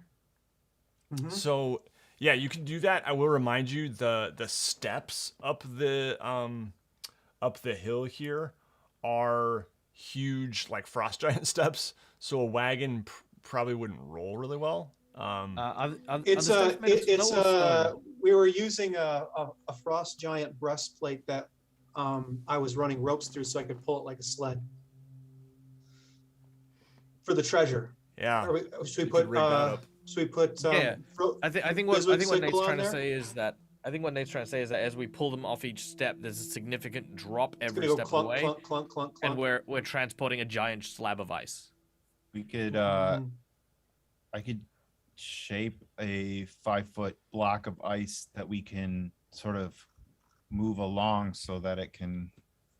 Well, that doesn't make any sense. Never mind. Well, actually, that's not a bad idea. What if we create like a slide that runs adjacent to the steps, and then have the breastplate sitting on the slide and just follow the pathway down. Just let gravity to do its thing, and basically just skate down where the stairs are. That sounds risky. I mean, I'm a little concerned about breaking Fizwick's sickle, and Physical. I mean, physical. Fizwickle. Fizwick is flying through space and time, and it looks like 2000 space and beyond. There's just like light streaks going through. I feel like transporting him is kind of riskier in a way than just letting him sit in a room, because he's not going to melt in here. It's so cold. There's no way he's going to melt, and he'd be safer there in a way. We are not leaving him. Can we loop ropes like through his armpits and lower him down bit by bit? I wasn't suggesting leaving him. I say we don't leave here until he's back in his physical form. It's incredibly risky bringing him on a sled, putting him on a wagon, hauling him on a whale where the temperature's warmer. We have beaten a Shardlin dragon, and you are telling me that we cannot get a 400-pound ice statue onto a whale? We could, but the risk remains. The risk remains. I'm not going to let your arrogance stand in the way here and potentially kill Fizwick. Arrogance. He's not dead right now. I stand with. And what of the Grukfar, Frostmaiden? And what of the Frostmaiden, who we can now ascertain knows that we are on Grimskalle? This whole island. She can follow us on open ground while we've got a frozen Fizwick in her possession. If the I don't think it makes any sense to leave this place until he's if the healed. Frostmaiden chose to kill Fizwick, he'd be dead by now. He's not dead. I say we keep him on the main level, put him in a room with Grukfar, and we stand outside until Fizwick is back to normal. Well, he won't get there on his own, but I will work. I put that in my hands. I'll work on that. I disagree. I think staying here is foolish. And I think leaving Fizwick here is foolish. I think that the risks you speak of are far greater than us making our way to safety. Once again, I say I did not say we were going to leave Fizwick. We'll stay by his side. No. Even for us. This happened to Fizwick. And who is going to save Fizwick if we are all attacked by this the Frostmaiden? If we are all frozen in statues, who is to help then? What's to prevent that attack from happening while we're going down the stairs? The simple truth is that we know it's already happened in Grimskalle. So what has that to do This with is anything? her temple. This is a visage to her glory. You think she's Being- imprisoned inside here? She can't step outside her front No, door? I think no. But she has thus far not exerted that control outside of her her temple, but she Except has the whole- inside. Except the eternal night and winter. But only when Fizwick lit her sculptures on fire. Again, which has drawn her eye here, which is where we shouldn't be. She's a goddess. Doesn't she realize where we are anyways? The Look, moment you we can stepped in here? theorize all you want, Grukfar. Ever since I met you and Clay, there have been a lot of theories, a lot of suggestions, a lot of things that may or may not be true. I do not work on those. I work on fact. What has happened and what will happen. You don't are think right. that- There are lots of maybes. There are lots of this could happen and this may. What I know for certain is this building has frozen one of our comrades, which I do not take lightly. So yes, I speak with the expertise of a cleric. That's what I am. and I'm I speak telling you with the what I know. intelligence of an arcanist. So We let are- me we- interrupt and just ask you guys, Grukfar, what's kind of like the end game for you if you were to stay by Fizwick's side? What could you potentially do? Well, it is a risk because what I need to do is level up so I can cast a more powerful spell that could restore. So sit in a room until you level. No, but I mean, I don't think that's going to happen just leaving the building. It's not going to happen sitting in an empty room. No, Okay. that's true. Okay, Wait. hold on. But he really, I mean, really, I really do believe that Fizwick Sickle is safer sitting in a room in Grimskalle than us trying to carry him around. Yeah, look, roleplay wise, Nikos is not leaving Fizwick alone. Roleplay wise, Nikos thinks that Fizwick, whether or not he intended to, has drawn the attention of the Frostmaiden. He is now afraid. Nikos is not admitting it, but he does not want a god knowing what he's doing, keeping their eye here. And this place now is just, this is ground zero. This is, someone has walked through my chambers. Oh, Frost. Right. And he Grukfar, wants as to a get it. Grukfar as a Yeah. cleric, knows that the Frostmaiden's domain is all of As Icewind you Dale. guys are arguing, Yeah. the dagger that Clay keeps on him clatters to the ice, and you see Clay fall to his knees for a moment, Oh, shit. And- I go pick up Fizwick. and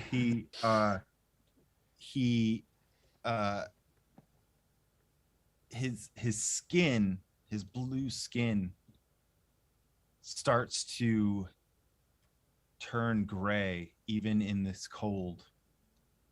And as it turns gray, his body begins to grow and swell, and his skin turns from a normal, like human-like texture, and it becomes leathery and wrinkled, and his body gets larger, and his skin is no longer gray. His clothes start to rip, and he lets out a moan, not a yell, but a moan of discomfort, not pain. And he starts to stand, and as he stands, his face changes, and two huge tusks grow from the sides of his mouth, and his face elongates as a long trunk comes down from the middle of his face. His ears grow, his head grows, his body grows to a tall 8-foot beast. And as he stands, he looks at his giant hands and stands quiet for a moment, and then sighs, and then looks at the knife and says, "Apparently It is decided I no longer need it. And I bend down and I pick it up and I put it back in my belt. And you guys are now looking at a 2 foot taller Luxodon male standing before you. And he reaches down to the small statue of Fizwick and he picks it up and he starts walking down the stairs. That solves that problem. And you are complaining about 400 pounds? Nikos is just, he starts swearing in Thane again. I swear every time, every single time. I love the timing. Clay's true nature has been revealed, and that is where we will end our session tonight. Perfect. That's a good place to end it. I think that was the best ending we've had. Awesome. That's not how I was wanted so to do good. it. But I thought, you know what? He sees his teammates fighting over how to save the life of another teammate, and I think his realization that he's part of the team finally kicked in, which is ultimately what he needed. Mm-hmm. So he is I no think that's longer deep. he is no longer a water genasi, and he is no longer a changeling. He is full Luxodon, as he was before he found his way to the 10 towns. Sweet. Wow. Very cool. I love it. All right. Well, yeah, this was a crazy session. I can't believe that we all thought Fizwick died for a little while there, and then I'm super relieved on that front. I'd like to say that I had faith he hadn't died, like, from the get-go. I was like, just, you know. I think he straight up killed me. Nate fucking slaughtered me. Nate said he- Oh, he Nate said definitely was straight dead. up. He Nate definitely wasn't straight up murked surprised you. you weren't dead. He was disappointed you weren't dead. I'm heartless. We are 27 sessions in, and no one has died yet. Come on, I had to do it.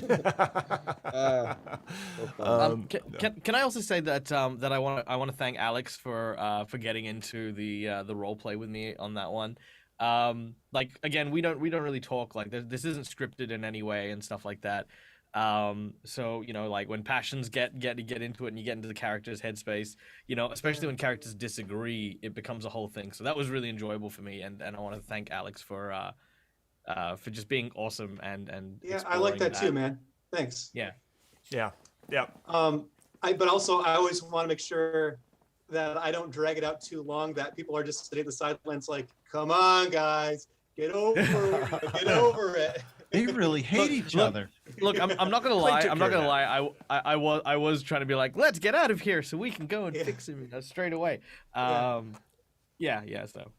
Okay. Yeah, no, that was good. Yeah, crazy ending to the session.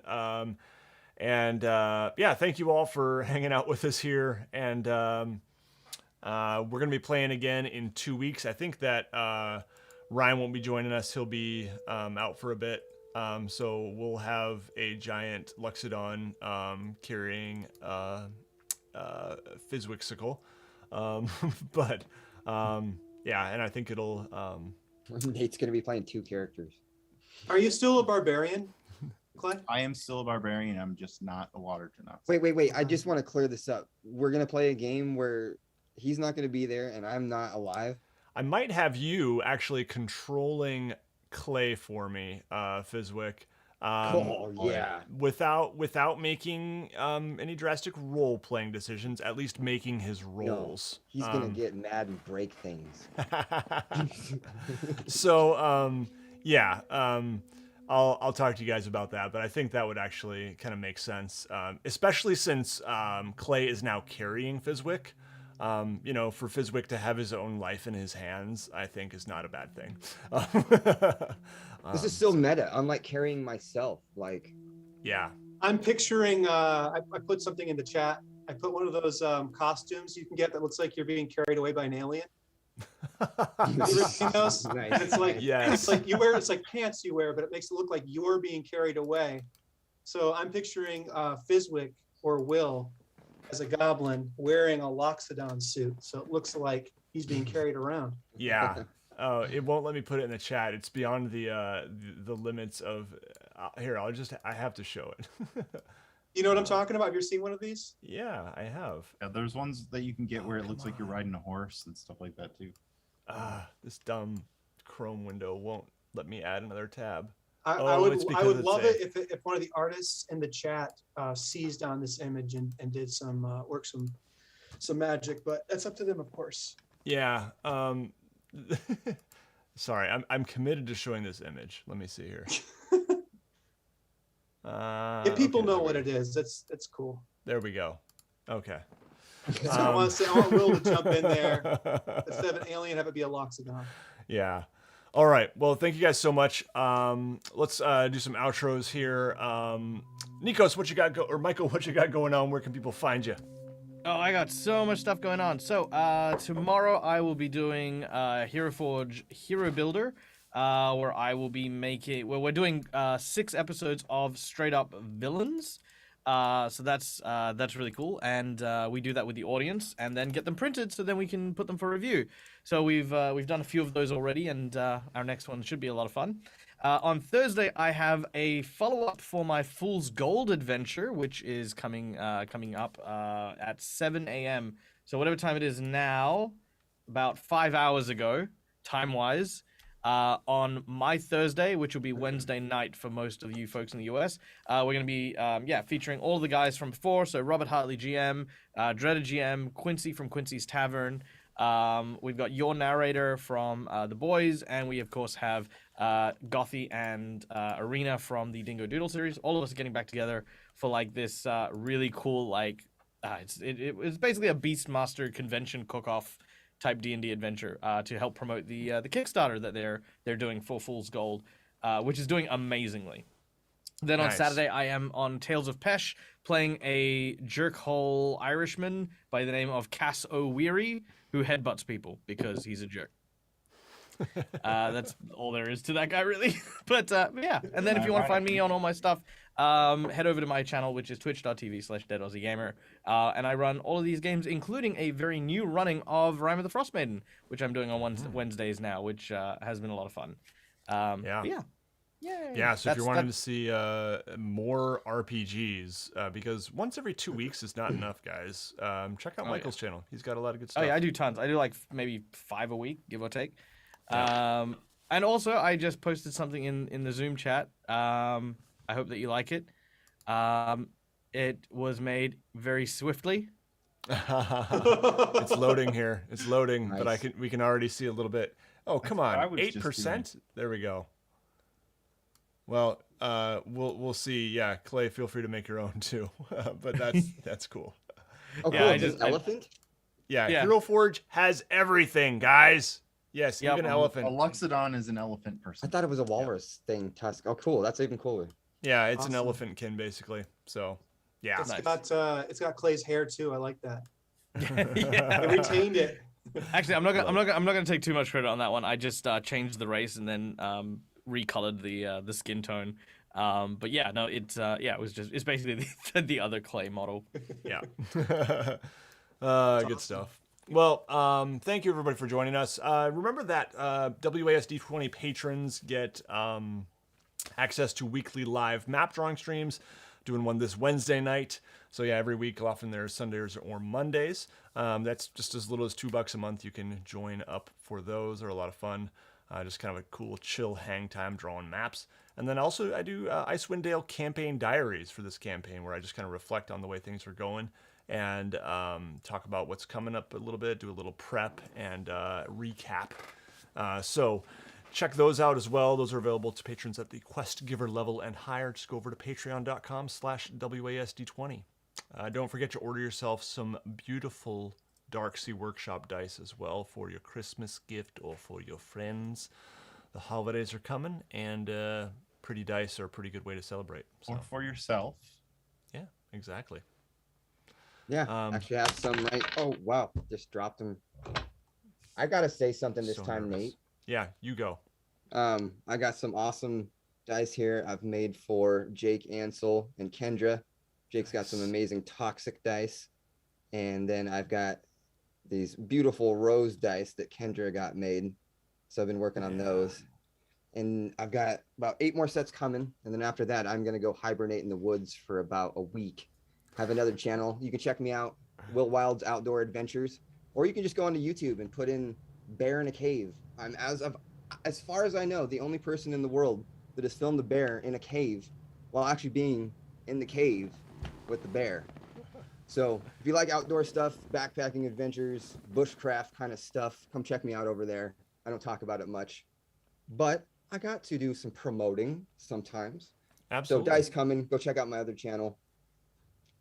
Yeah. That's it. Will Wild's Outdoor Adventures. Good That's stuff. right. Ryan or Alex, do you have anything you want to say? No, I don't. think so.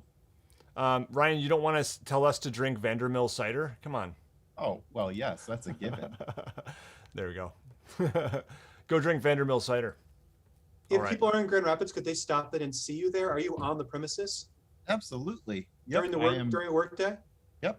I work stalk Ryan. downstairs 8 to 5 or 8 to 5:30 or whatever. Yep.